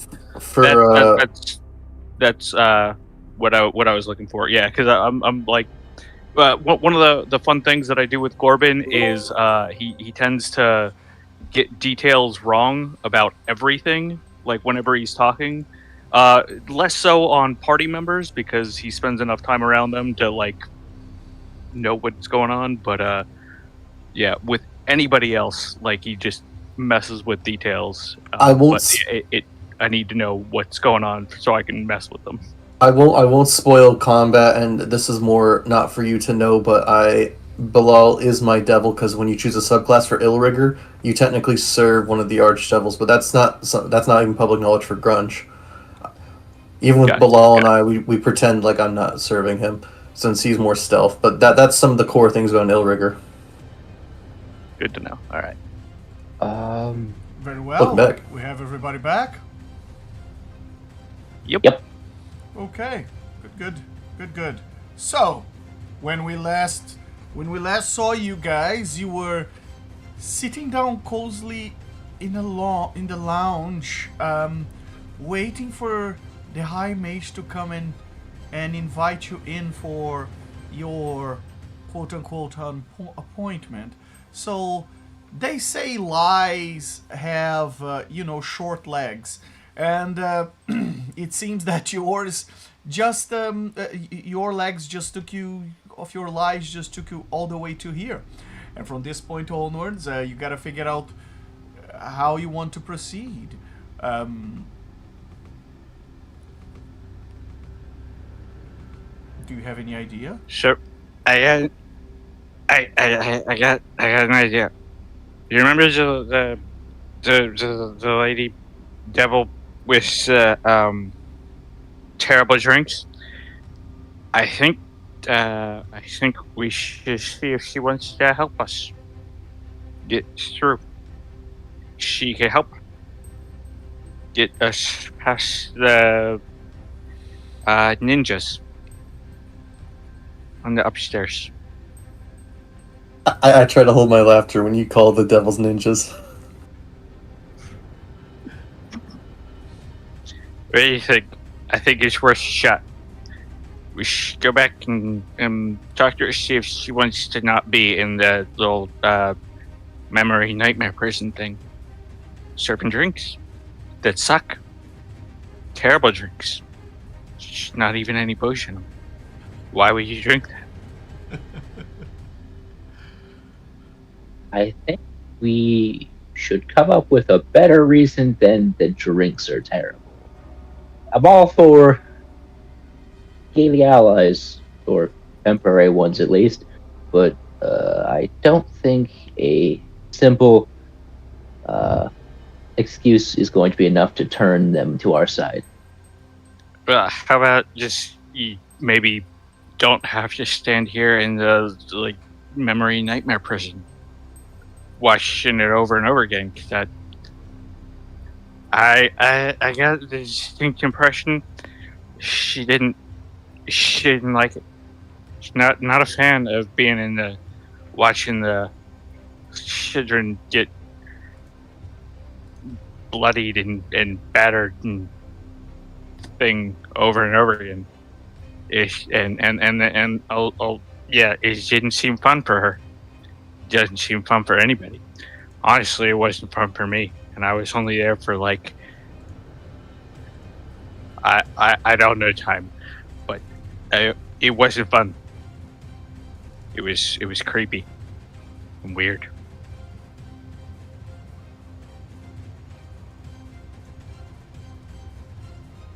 Hmm.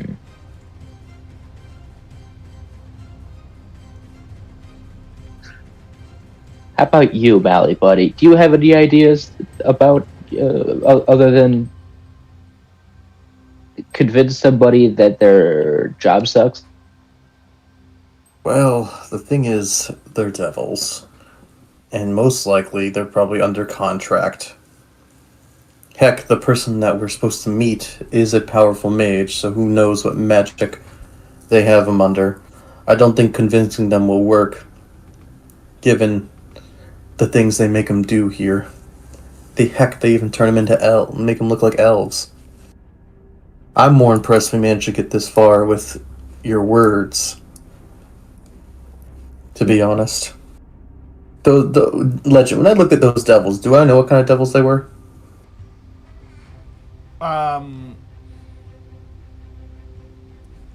The generic kind.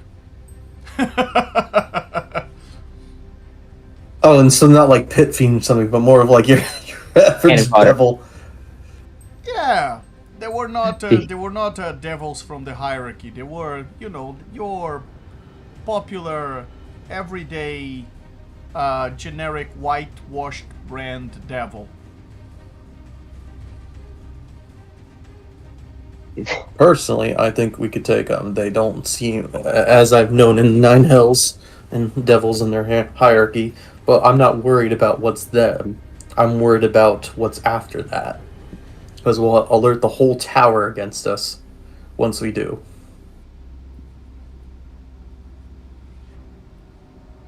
I could make some kind of distracting agent. And by distracting, I mean poison gas. Well, don't forget, we don't want to destroy this tower. And then when I think of poison, I think, aren't devils immune to poison? When I think in my head, Legend? Some of them are. Some of them are. And I'll look over. You know what? You're right. I've only seen this one devil in a bar. Man, it is weird to be poison intolerant, I gotta say. Such an unfortunate. Well, tell me more about this Agent Grunge. I know you've made quite potent stuff. Well, I'd probably have to mix up something on the fly, as I tend to not keep volatile explosives or, in gaseous release form with me, but I have the supplies, and I could make up all kinds of stuff. I am a skilled alchemist and an adept, master poisoner. He's proud of his skills. He's a master poisoner. So it's just a matter of deciding what the best effect we would need is. Do we want to use a gas, or do you think drinks would be more effective? I lean towards drinks. I think they'd be a bit suspicious if we started offering them drinks. That's all good. Well, yeah, sure. I'm thinking we could, if we get the Hebefirth on our side, then she could take him up a tray of poison drinks. Well, I say with that's drinks, actually not that bad of an idea. That could be, but trying to convince a servant to go against their master, that'll be the hardest part. Yeah, that goes back to the devil problem. If that doesn't work, I guess an illusion spell could make one of us looks like her, and we take it up. That's an even better idea. We just need a serving tray. I'm sure we could do that. Just be careful of those who can see through illusions. I don't think though they could. I know I can. Well, I mean, they're all using illusion magic anyways, right? So I guess it'd be...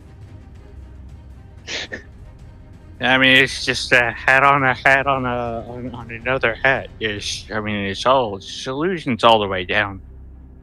Just be careful. Illusions. Just be careful. There's 4 of them up there, even though only one of them revealed themselves to us. Yeah, I see them. There was 8, but we'll go with your number. That's fine. So if you're gonna serve a drink, you're gonna have to pretend to serve it to one. 'Cause so far I don't think they know we know. Well, for pretending to be her, you just bring up a round of drinks, right? You just bring up a pitcher. Yeah, And some cups. they know that she knows, but we don't know that they knows.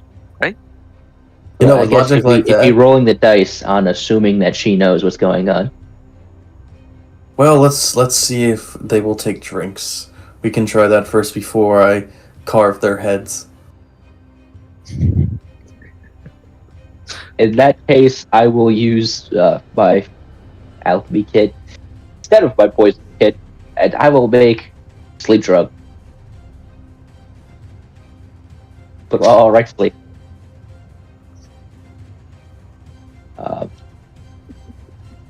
Do I need to roll to prepare sleep drug, or does being like 20th level poison specialist be like, yeah, you could do that. You've probably done it a million times. Do you have ingredients with you? I don't have specific ingredients written down. I just kind of put it aside as like he would have a full complement of ingredients, but I don't specifically have all the ingredients that D&D has memorized. So I just say, just whatever GP worth is, assume that he has that kind of ingredients with him. Just for generic stuff from all kinds of like generic alchemy and poison ingredients around. I assume sleeping agent would not be an uncommon thing for him to have, along with like murder poison and paralyzing poison. Poisoner's kit, but you're quite slim in your inventory. Also, you put don't the have other an kit in there. alchemist kit with you. Do you have an alchemist kit with you? Oh, I forgot to put one in. Give me a sec. Let me add it in there. It's supposed to be in there. I took proficiency in both and then forgot one. That's fine. Next time we have a downtime, you can add. Now you're already inside the place. Okay. Well, I guess it's poison instead of alchemy, and murder poison it is. I don't have potion stuff. In which case, paralyzing poison it is.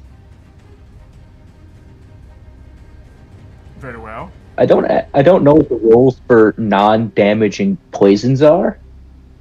Because I know like the generic use of the alchemy kit is like make poison, and you can just kind of do that as an action. But I don't know if there's like what you do to get like specific types of poison, like I don't know, like paralysis or like blindness or something for like other kinds of poisons that exist. Neurotoxin.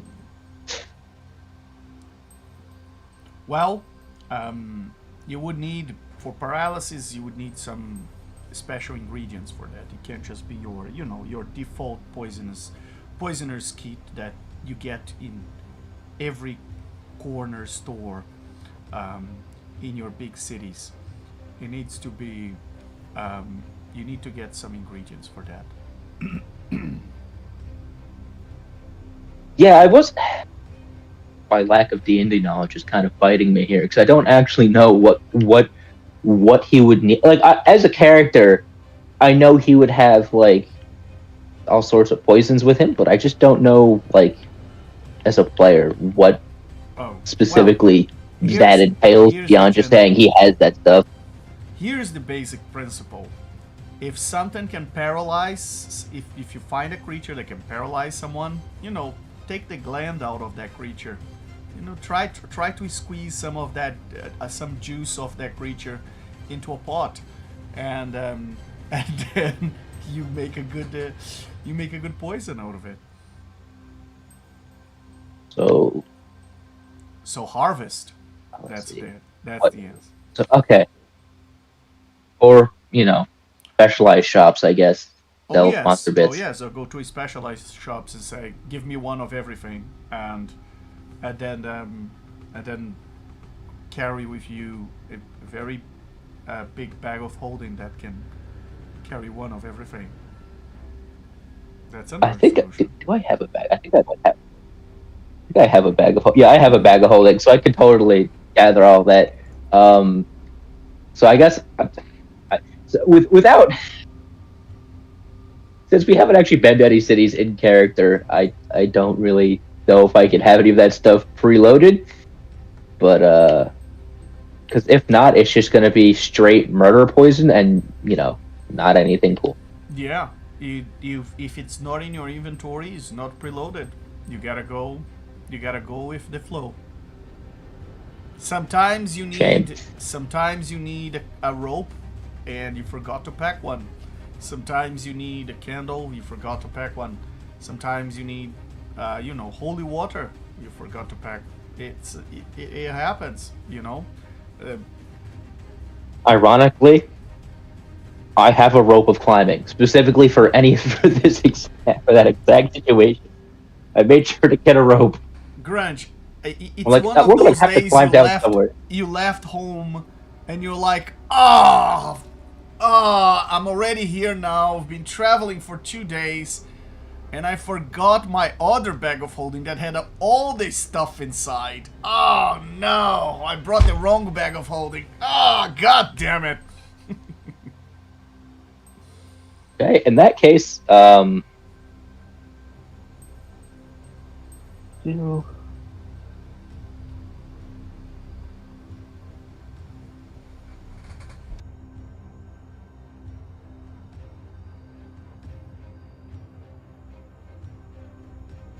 Oh, your alchemist kit as well was in the other bag of holding. Oh, grunge. Oh. You gotta remember, they look too much alike. You gotta put like a little red lace or something on the one that you have to bring. You always grab the bad one. That's amazing. 50% chance, and you had to bring the wrong one. Oh god. all right. Well, it's just normal potent poison then. Very well. We're just however, because this will be in drinks and not just like a single like a weapon cut, because when you put it on a weapon it does 2d8, but I feel like drinking poisons directly is going to be hurt a bit more than just like whatever little bit you get on when someone stabs you with a poison weapon. Very well. So I'm not sure how many attacks you want to count this as. You guys have been confabulating for quite some time, so can you give our audience a little rundown of what is your step-by-step plan here? Okay. So, if I understood correctly, I'm going to have an illusion cast on me to look like the lady, and then I'm going to go up and I'm going to bring, some like a pitcher and some glasses that is full of poison, and I'm going to leave it there, and we'll come back in like half an hour. I hope they're dead or weakened. If that doesn't work, you stab them.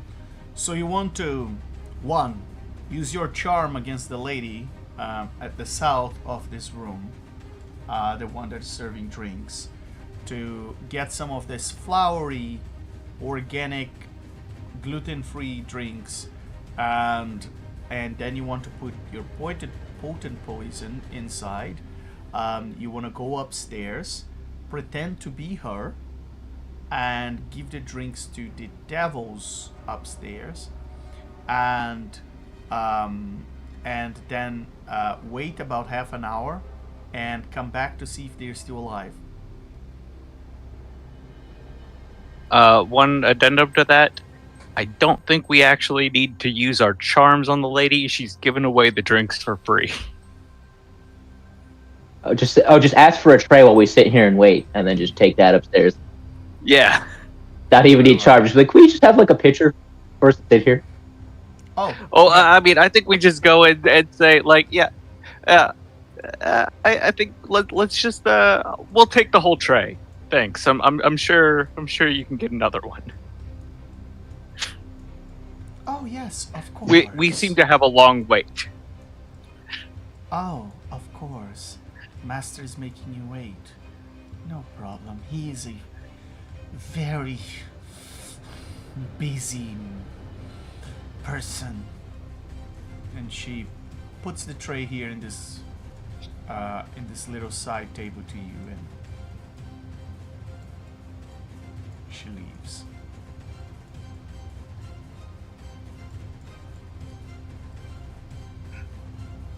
Well, that worked out great. So I think I figured out how this will work. For the poison, anyways. Tell me if you're fine with this. Because basically every time I poison my weapon, it counts as a charge, and I get a certain amount of charges. I'm just gonna say I just dump all of them in there, and it'll just count as like 6, attacks, basically. Or, well, 6 instances.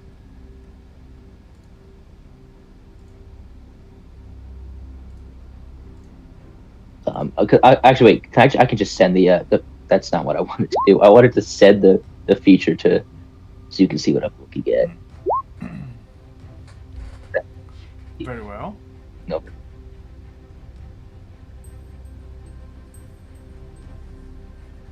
Okay, so you want to brew some poison for 1 hour. It would have already been. It would have been done already. I would have come in with that. Because it's I hold I think it's 6 charges passively, so it's as long as I refresh them once I use them, I'll have. But I'm assuming since we haven't done any fighting yet, I've already had my 6 charges made. Very well. I'll drop like 5 of them in there, so Okay. it's like 38 times 5 in this pitcher. Very well. You've put it on 5 glasses, all your poison, and with all the different flowery drinks. What now, guys? Showtime? Yeah, he's gonna have to cast an illusion. I gotta go up there and. Okay. Showtime. Yep. So I'm Use gonna them be well. casting Nystel's magic aura. Nystel's magic aura upon you. And as you are a willing creature, and let me display in BTT. There we go. Yeah, so we're using the mask feature. So you should, for all intents and purposes, appear to be devil elf, I guess, or elf, or devil, something, whatever the fuck. I don't know. Oh, sorry, forgot we were streaming. Okay, so you were changing his creature type. Ah, that's so fun. To fiend. Yeah, Very well. and I guess devil specifically. Okay. Grunge, your creature type is now devil. Or fiend in this case. And Do I feel a sudden urge to commit violence? you feel exactly the same, you look exactly the same. Yeah, it's. Oh, Wait, it doesn't change his appearance. Nope. He changes just his creature type. Okay. That's my bad. Thought it would also change your appearance. Guess who also forgot their disguise kit to add to their inventory? Oh. Look at all those kits I forgot to give myself. I mean, why do you even have I a was second so- bag of holding, Grunge? I never understood. Why do you keep 2 in your house if you always get the wrong one? Don't suppose. I was so focused on making sure I had all the magic items sorted out, I forgot the normal ones. Don't suppose Malefactor might have a disguise kit, or Oh, actually, I have a solution to this. I just remembered. Speaking of magic items, I have a magical solution to this problem. Very well. As an action, I could just the item to chat, and then you can tell me if this will work. So, there's this nice rod that I can use to summon a succubus or an incubus, and I could give them the poison to go give the guys upstairs. What do you think?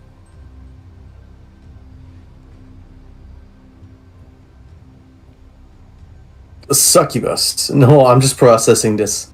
You want to be a succubus and give them the I drink. summon a succubus. I could summon one and have the succubus deliver the drinks. You can summon 3 I'm just trying to 1 incubus or 1 succubus, and they appear in an unoccupied space. He can see within 30 feet. They obey his commands, and they take turns immediately after his initiative count. And after 10 minutes, they no longer obey him. But if he treats them well, they are either indifferent or friendly towards him. Once this property is used, it can't be used again until the next dusk. Yeah, you know what? I'd rather send someone else up there so in case they start attacking, at least we know what we're dealing with. Okay. So then I will activate Rod of or Cane of Summoned Succubus, and And you want to summon a succubus. I'll just summon her. Yep. Very well.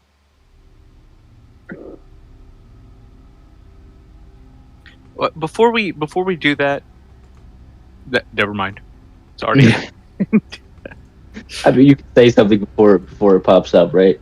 Well, it's already on the board. So.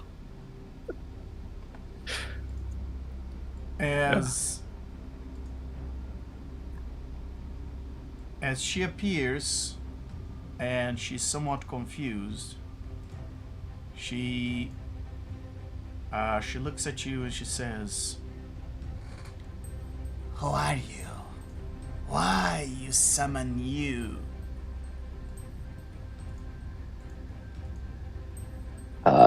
He'll do a little half bow, and he'll say, "I'm Grunge, and I've got a quick little job for you, and I'll even toss you 20 gold. It's real simple. I'm gonna hold up the tray. I just need you to bring this tray of drinks upstairs and give them to the and just offer them to the lovely gentleman at the table. If there's no one there, just leave it at the table,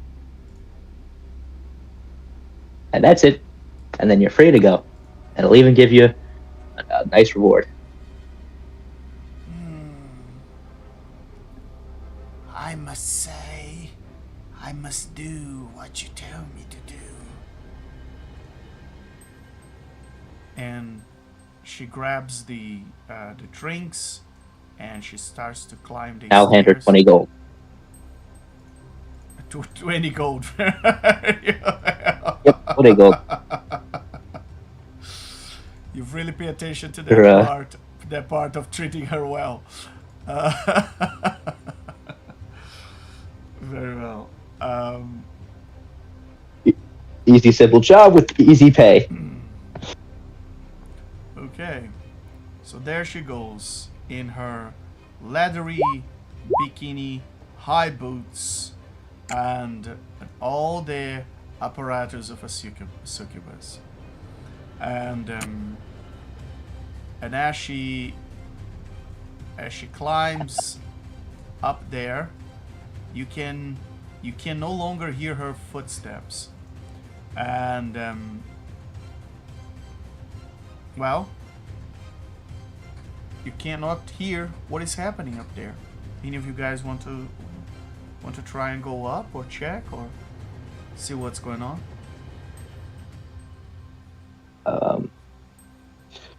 He'll look at Malefactor. It'll be like, "You wanna give it 10 minutes?" Not 10. Could I like go up the stairs just enough to hide my like not like so they can see me, but just so I can use my perception and try to hear a bit of the conversation? Sure. You want to go up the Part of the stairway, just not all of it, but just enough, and I want to try to see if I can hear them. You cannot hear them at the bottom of the stairs. No, as I'm like going up, like just enough where they don't see my head. Very well. You still cannot hear them. Kind of like I'm crawl like oh, how about if I crawl up the stairs? You still cannot hear them. I crawl back down, and I realize we actually have someone that's good at sneaking around and has a cloak on. And I look over to you, Grunge. I'm going like, why isn't this part of your job to listen in and do reconnaissance? He's gonna look at you and just go, "Yeah, I don't know why you didn't ask in the first place." And then I'll go sneak up the stairs. I sit down a bit angry, but accepting it. Very well. Hey, Legend, what's the chance of rolling 3 28s in a row? It's extremely low. Extremely low. If I were you, I would play the lottery tonight. I think I might with that kind of luck. Before Lady Luck changes her mind about you. It's extremely Almost low. perfect. If it gets 1, it's less than 1 in it's less than 1 in 1,000, I think, or something like that. It was something up ridiculously.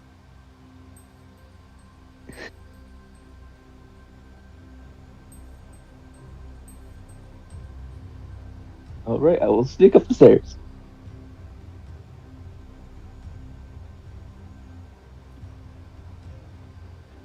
Very well. As you sneak up the stairs, and as you arrive there, you see you've noticed she's serving drinks, and now you've noticed that there are the other devils are not invisible, but they are still dressed as elves. She puts the drinks on the table, and one of the devils says to her, "Who ordered this?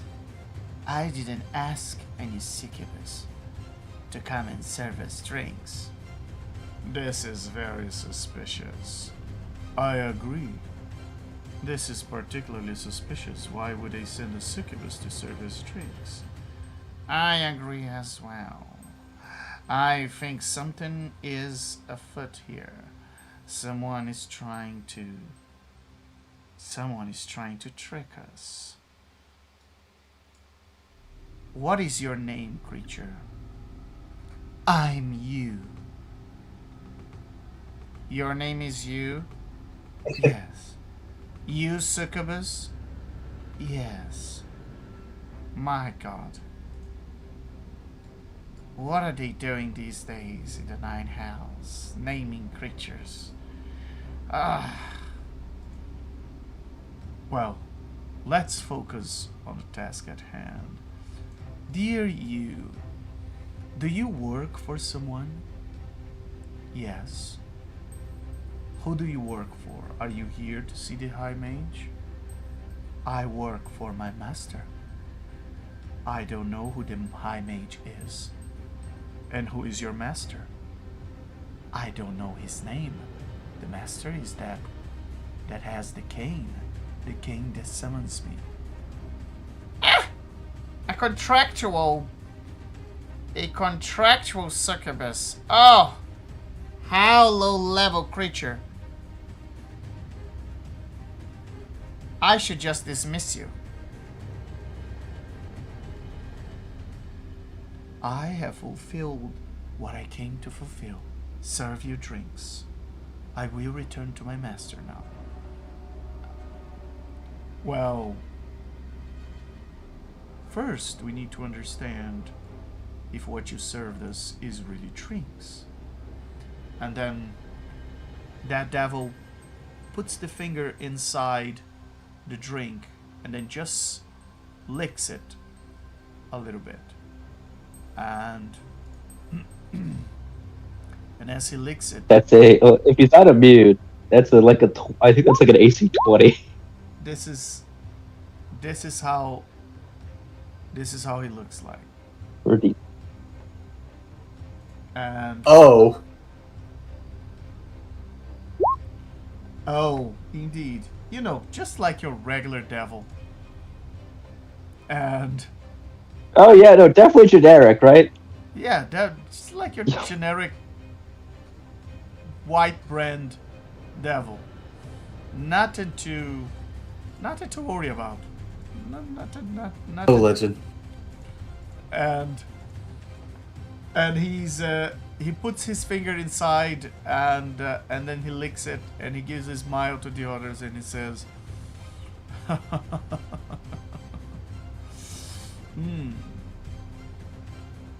someone is trying to poison us. Ah, just as I thought. Well, what do we do about this succubus? Ah, just dismiss her. And the one that is close to her makes a gesture with her hand and dispel your succubus. So, I will sneak back down the stairs then to report my failure. very well. And you head down the stairs, and the other two are same place you left them. And it seems that they have discovered your plot, and now it's just a matter of time for them to think it was you who did this gesture of hostility. So Grunge, you guys have probably a few seconds before those devils come down after you. Rush will pop back up and go, well, that failed. Prepare for combat. Set up an ambush, and he's going to jump behind the stairs. Very well. Or I guess behind the stairs. What? The other side.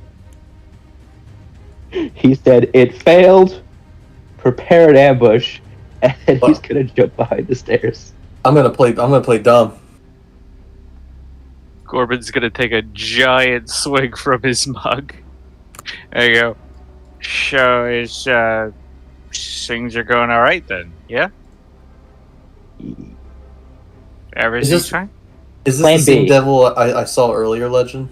Yes, and he comes down these stairs and he says, it seems Oh, that despite the fact that the High Mage has opened its doors generously to receive you in his house, you have made a hostile move against its guards, and, well, I'm afraid the High Mage leaves strict instructions with us to treat any sort of gesture of hostility as, well, a gesture of hostility, and in such case, I'm afraid I'll have to impale all of you. And is that why that cloak guy ran that way down the stairs? Can I try lying? you can try what? Sorry, lie. Lying, because I don't think he sees him. Says, what do you mean? I was here to accompany someone for the Archmage. They just went up the stairs and then ran out. What do you mean by hostile? Wow. If you knew anything about this tower, you would know that no one runs out of this tower. And as he's saying, another one comes down the stairs. Ah, so these are the intruders, huh? Ah, what a Why? I stand up.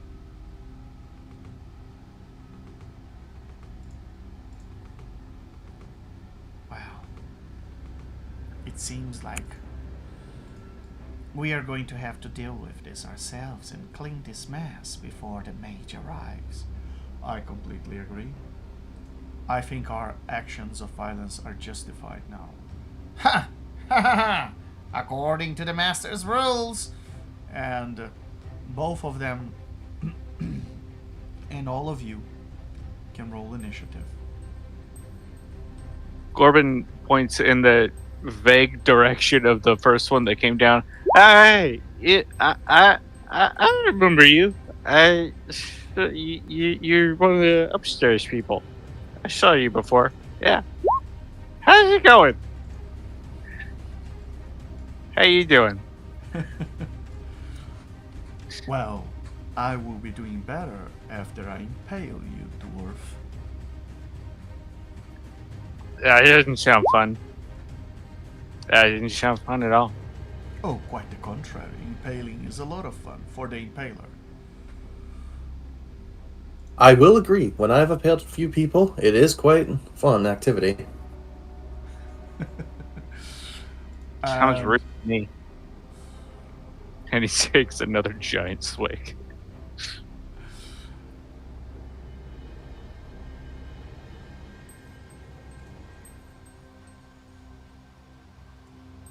I guess I'll get out of my chair as we prepare for combat, Legend, since they were kind enough to formally declare they're going to attack us. And it's time. Yeah, Corbin's gonna also stumble to his feet. Very well. And Grunge, you're the first one to act. What would you like to do? The whole kit and caboodle of things I can do.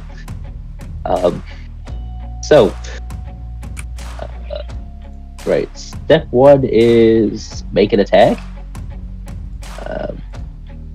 With mega advantage. That's a 26. Against? Who is the target? This one on the stairs. Very well. 26 will hit. And then I'm going You're rolling with super all down to the bottom. Why? Yep. Because of assassin? Assassin, elven accuracy. Elven accuracy just kicks in if you have advantage.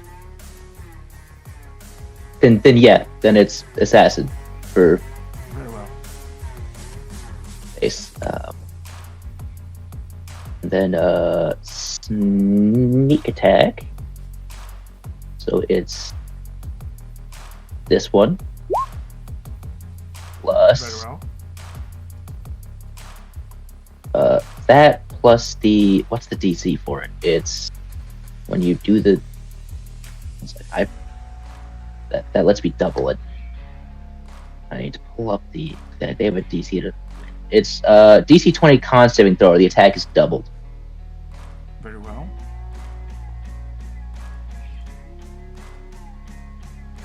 Followed by another DC 20 con for the normal poison.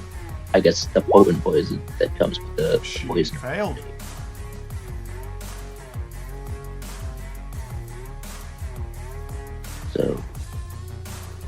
So a total of 39 points of poison damage on this strike. Did it roll the... It's still rolling it funny. It's only 1 sec. And she looks down on you and she says, "Ah, how rude." And you have to roll a DC 16 charisma saving throw. Only one of those 2d6s is poison damage. It says the whole thing is, but In the thing, it says you deal. I think it's like you sacrifice. I think it's like you sacrifice 1 dice to gain 1 dice of poison or something like that. But I don't know. I'll go look at it when it's not my turn, mind you. Okay. But it's a charisma. Charisma saving throw. You have advantage on this one. I was gonna say, is it against charmed? Yes. But if I already have advantage, it doesn't matter because I already have advantage. You have advantage because it's against charmed. Yes. Very well. So you rolled a 20. Nothing happens to you, and you just see that's not elvish blood. As you cutting through her, you recognize the same color of blood that of the other devils. That's not blood. That's ichor, and you see the dark ichor to just spill out of her, and she says, "Ah, an aggressor. Our suspicions have been now confirmed. I'll inform the others." What else would you Oh like? wait, I forgot to. You know, I rolled sneak attack damage, but I forgot to roll weapon damage. So let me roll that. Very well.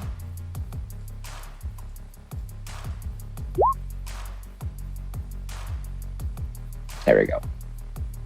And then I'm going to. One sec. Just gotta click the button.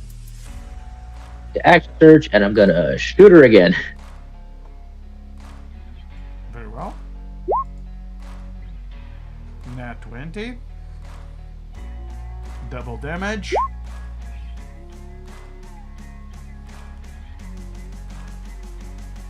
Sneak attack only applies once per turn. Yep. So So I can't that's- sneak attack again. I could just. Yeah, 30 points of damage. You can roll again. Oh, sorry. What's it? There you go.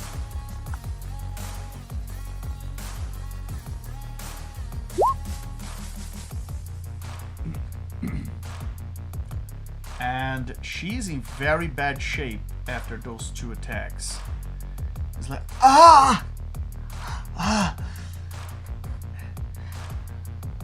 we must inform the master urgently. These are not your usual attackers. This is a trained assassin. Very well. I will inform the master that we have intruders. Grunge, what else would you like to do? I have a question. I know the sneak attack poison doesn't work twice. It can do it once. But does the regular poison count twice if I hit a second time? For like the poisoner's kit? Or does that only proc once per turn as well? The poison hits twice. The sneak attack only hits once. Okay, the cheat has to roll another 20 con. Very well.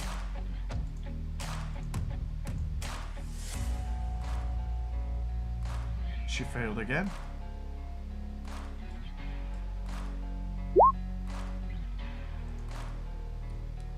Very well.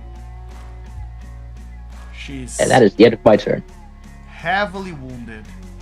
She's almost being sent in. She's almost about to be sent back to the Nine Hells. And Can I use my legendary action? by all means, What I will do as a legendary action, I'm going to use the bonus action of placing a seal onto this person right here. okay.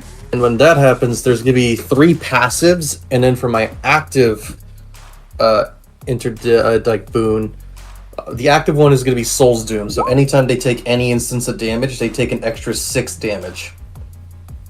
Very well. For the passive, 3 things happen. 1, 10 feet of mundane darkness emanates from that creature. 2, I can attack after placing a seal with Dis's, it's called Dis Onslaught, since it's part of my bonus action. And I'm going to use my Vorpal Scimitar, my Silvered Vorpal Scimitar, to slice that same person. Okay. Does a 23 hit? A 23 does hit, yes. With my, then I'm going to say as I hit, you know, when I impale, I have a special technique. I'm sure you'll never have felt this kind of pain before, what I do to my victims. And with Boon of the Blazing Dawn, I'm going to turn my weapons damage into Radiant, and Terrorizing Force is going to be Necrotic. So they take Radiant and Necrotic at the same time. Very well. So for the Radiant, it's 20 points. And then for the before you Necrotic... do, roll a DC 15 Charisma saving throw.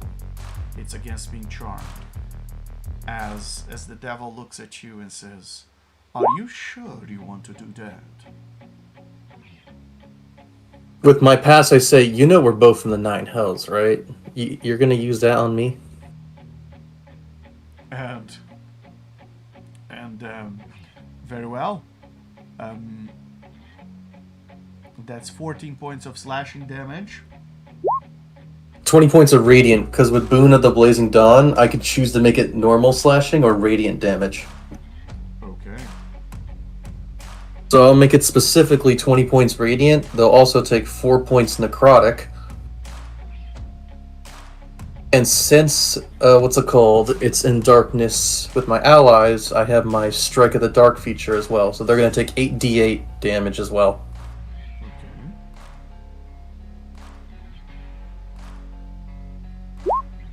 They'll just take 30 slashing on top of that. Excellent. Oh! That'll... These are trained assassins. We must inform the master. Don't worry.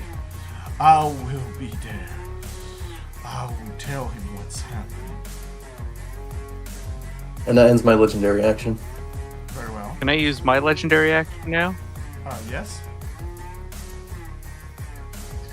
Because I'm going to, Gorbet is going to put his mug up to his face and mumble something into it while taking a giant swig. And cast a holy word on this one that's here on the stairs next to Grunge. First of all, Gordon, Dealing 35... can you see Oh, magical or no, darkness? that's 20. I have 240 feet of dark vision plus But the that- robe of eyes, which but that gives doesn't me. see No, it's dark vision. But wait, isn't this mundane darkness? it's mundane darkness, so people with dark Mundane vision can still see darkness. through it. Oh, okay, very well. Yeah. Yeah. As long as it's not magical light, it's mundane darkness, yeah. Very well. Yeah. Okay. So yeah, I can definitely see the target. So So that that's is a a nat nat 20. 20 to hit. Excellent. So you get your roll inspiration in of that nat damage. 20, I already have inspiration. Does anybody else need it? as Sure. the crowd goes. All right, you got it.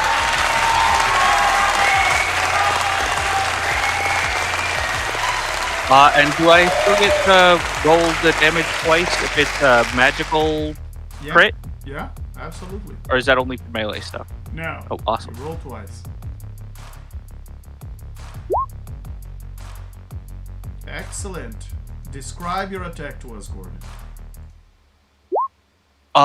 He holds his mug up to his mouth, and as he's taking a swig, he mumbles something incomprehensible that nobody because again, you don't want to let them holy words be slipping. And she just erupts in a blaze of divine flames. Very well. And those flames. Until she is just burned to ash. Those flames leave nothing of her presence behind. Not even ashes. Oh, wow, yeah.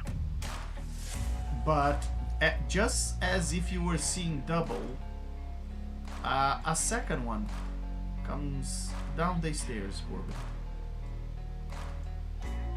Ow! And this is why I you can't be. People are always telling me that I'm seeing double when it's not double, but you see? This is what I'm talking about. Delusional, all of you. And she jumps from the stair onto the ground in front of you, Gorby, and she says, I saw what you did to one of us, and I find that utterly repulsing. And she's going to do 3 attacks against you.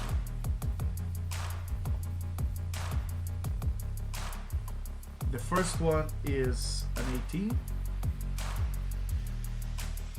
That's a miss. And then 2 attacks with a knife. 15, 23. All right. So the 15 is a miss. The 23 is gonna be a hit. But give me one moment here because I think the 2023 rules for deflect attacks, bludgeoning, piercing, slashing. So I can take a reaction to so with deflect attacks I can take a reaction to reduce the attack's total damage by 1d10 plus 6. Okay. So I guess roll damage and It's 22 damage. it's okay. So I'm only You reduce the taking piercing 12 damage, of that. right? You reduce Bludgeoning, damage. piercing, or slashing, whatever kind of damage. Like, yeah, if it was assuming that it was just, one of those types. You take 2 points of piercing damage left and 10 points of fire damage, for a total of 12 points of damage. Okay. And you were frightened. So You are frightened, not of her, I am. but of your friends, until the end of your next turn. Oh. Well, that's a bummer. All right. So yeah, I guess he kind of drunkenly bobs and weaves for the first two attacks, and then gets clipped by the last one, and now he is. So I'm frightened of Malefactor my and allies. Grudge. Yes. Gotcha. We do okay. look scary. Yeah. All right. That's not cool. There's many kosherized rules. What are you guys doing?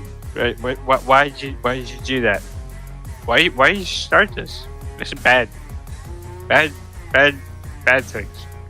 Stop it. Bad friends. And so that's 12 points total of damage. Very well. Yeah, 12 points. If I'm getting that right? Yeah. Okay. 10 fire, 2 piercing. And it's now the turn of the gentleman that you've hurt quite a bit, Malefactor. And he says, well, I guess it's time to show you how that impaling works. And he is going to attack you twice.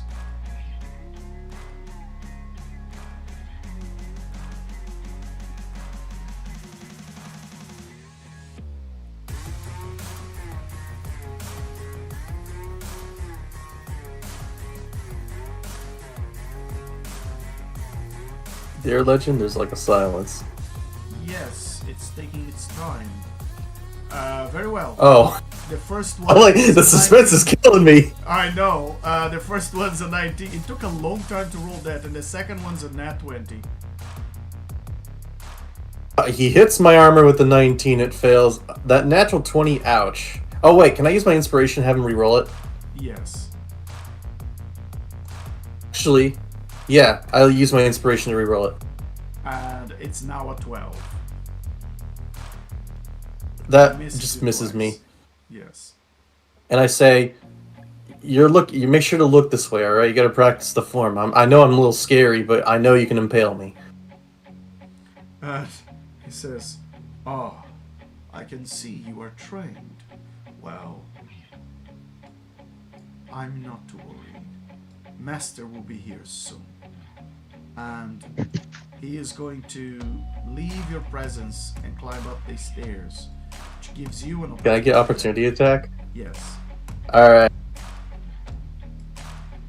Does he get an opportunity attack as he passes by me on the stairs? You see that black line around the stairs? That's a wall. Yeah. So you wouldn't have an opportunity attack because you don't. From the moment he's passing by you, he's gonna be covered by the wall here. In this region here.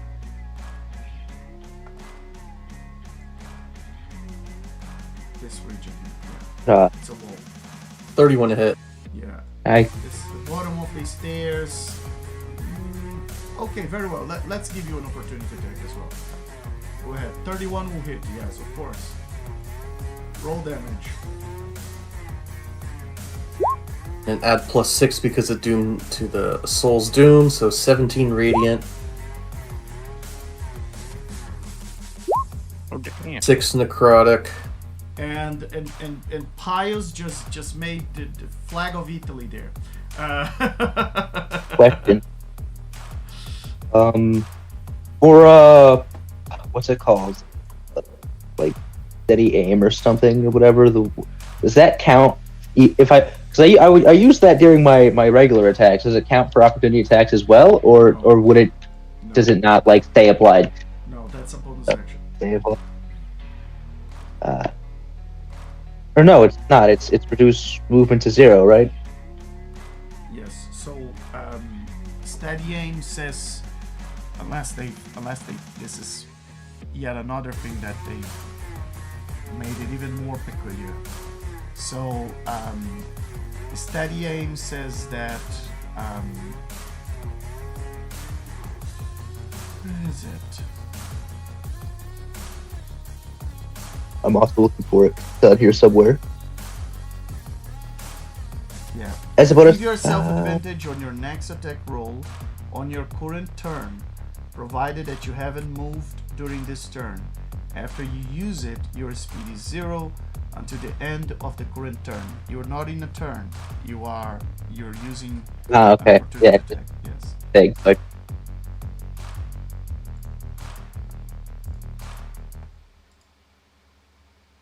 Yeah, and it says, as a bonus action, if you click on it, it will say, as a bonus action, you give yourself advantage on your next attack roll on the current turn. So yeah, it is a bonus action. Yeah. I remember correctly, for once. Very well. Go ahead and roll your opportunity attack.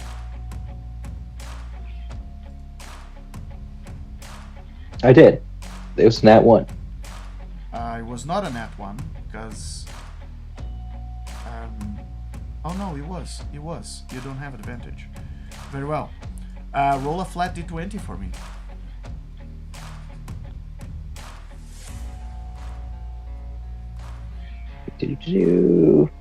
There we go. A nice even 10. As you try to shoot him with your vicious hand crossbow, the bolt gets jammed into the strings, and it will take you at least an action to remove that from there.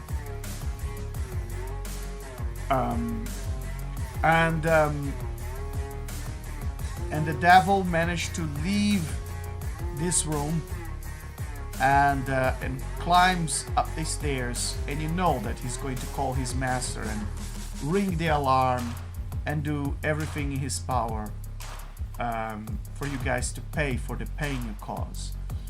And right after he leaves, one that looks like his twin just comes rushing down the stairs, and it's like, oh, look, Corbin is a clean version of the previous one. And as he gets people are always telling me I'm seeing double, but it's true. Just twins everywhere, and it's just mischievous, and it's creepy, and they're sneaky. Very well. He makes 2 pike attacks against the first creature he sees, which is Grunge. So Grunge, here comes the first one, is a 23. The second one is a 15.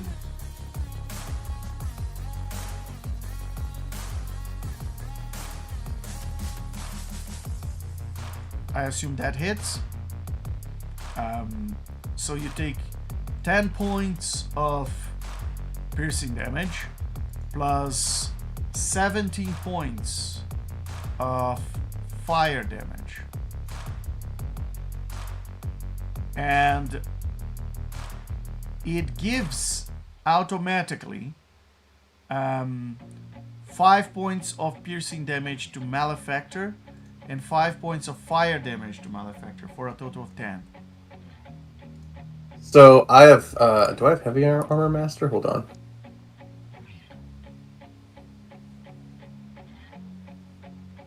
I do. So any bludgeoning, piercing, and slashing is reduced by 6. Very well. And I am resistant to fire. Very well. So you take 7 points back.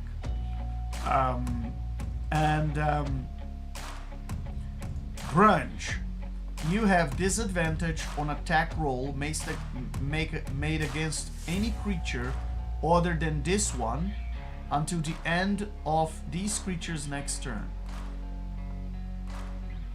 So,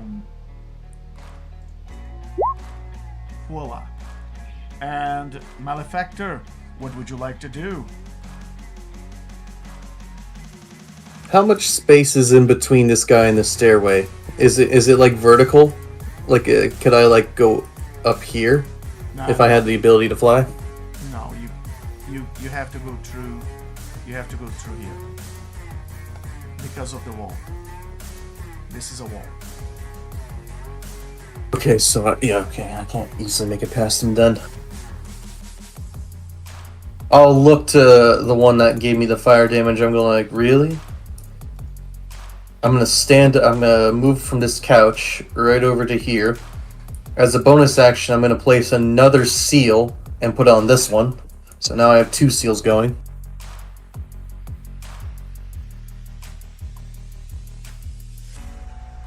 Same things as before, Legend. I'm gonna do Soul's Doom, so anytime it takes any damage, it takes extra 6. I get to do a weapon attack, 10 feet of mundane darkness. And any weapon dice that roll a 1 or 2 I can reroll, but I haven't been doing that since I've been rolling low.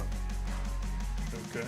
As part of my action, since he is under one of my seals, I get advantage on the first attack, which is my bonus action.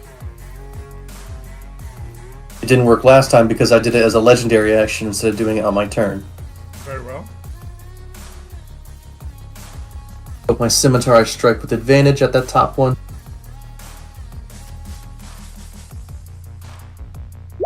For a 23 to hit.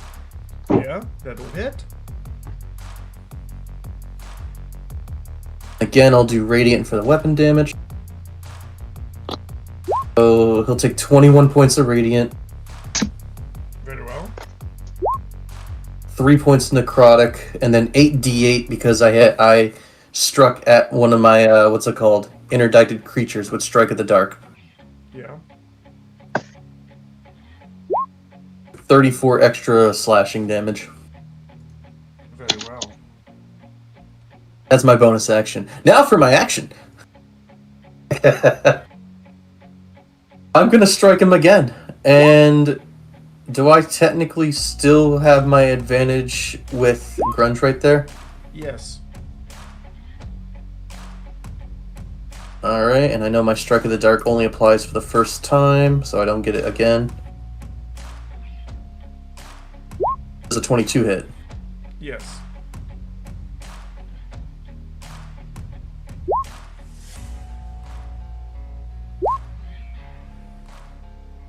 18 Radiant, 1 Necrotic, and then my second attack, I'm just going to hit him again with the Scimitar.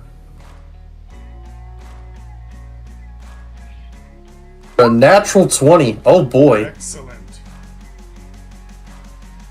Should I display what happens when a Vorpal Scimitar gets a nat 20?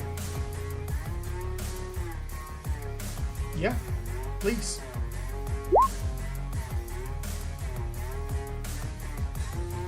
When you use a Vorpal to attack a creature that has at least one head, and you roll a 20 on a d20 for the attack roll, you cut off one of the creature's heads.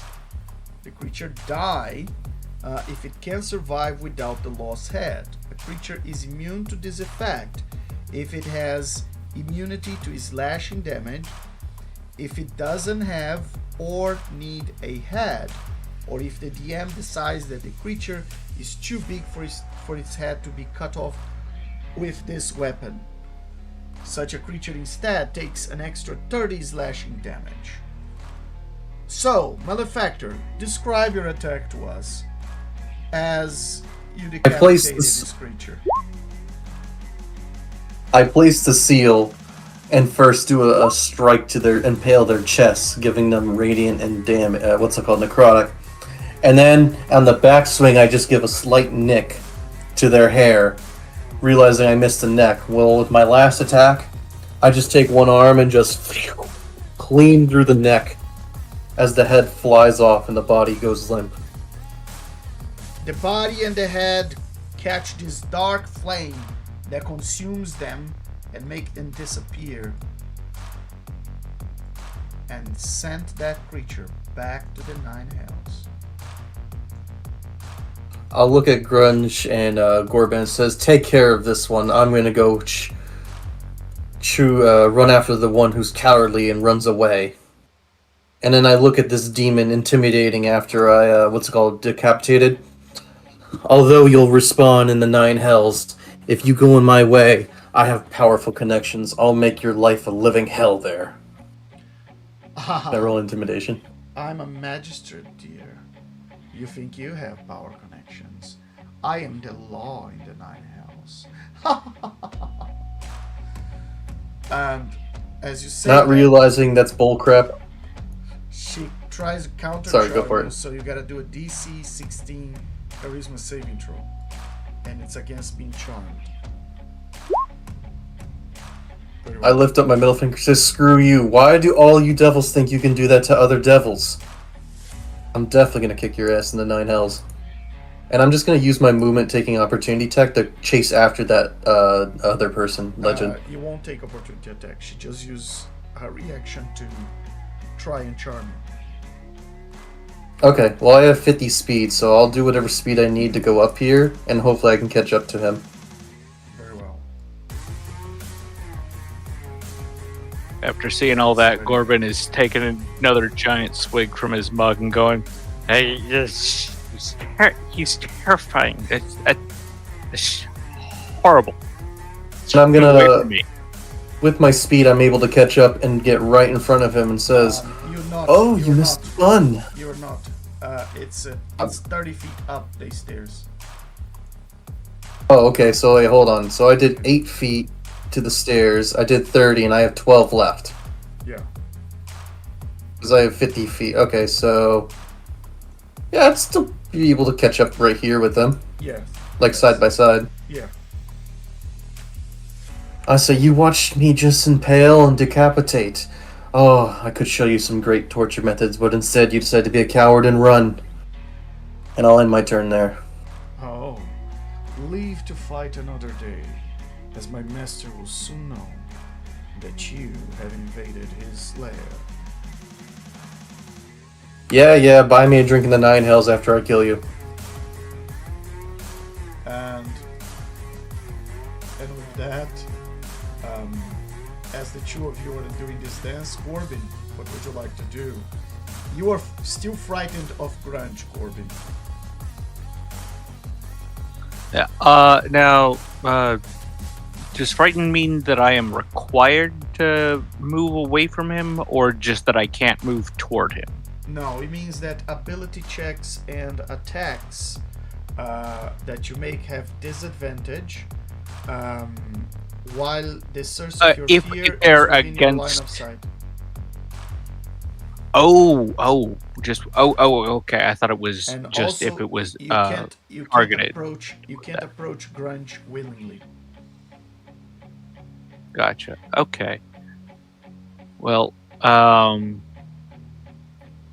what I am gonna do is deal with the thing that is right in front of me, Very well. which is gonna be yeah. It's gonna be cast in Sacred Flame, which that is not what I wanted to do. No, that is what I wanted to do. Yeah, okay, there we go. On this here devil, right in front of me. Very well. Just blam. So a DC 23 dex saving throw. Yeah. She passed with a 23. Seriously? Seriously. She rolled exactly 23. Well, I think I that's have half a of- thing for that. That's half of the damage or no damage? That's a good question. I was already checking to see how I could make her oh wait, pass this is a it. cantrip. Yeah. Oh, I think this is no damage then. Well, in that case, I think I have a thing that lets me force a reroll or force a fail. I think I've got Boon of Fate.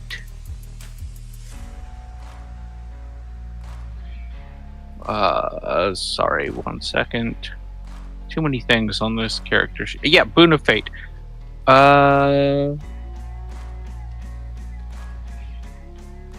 Yeah. So I'm gonna roll a 2d4 and inflict a penalty on that. 23. Very well. Which.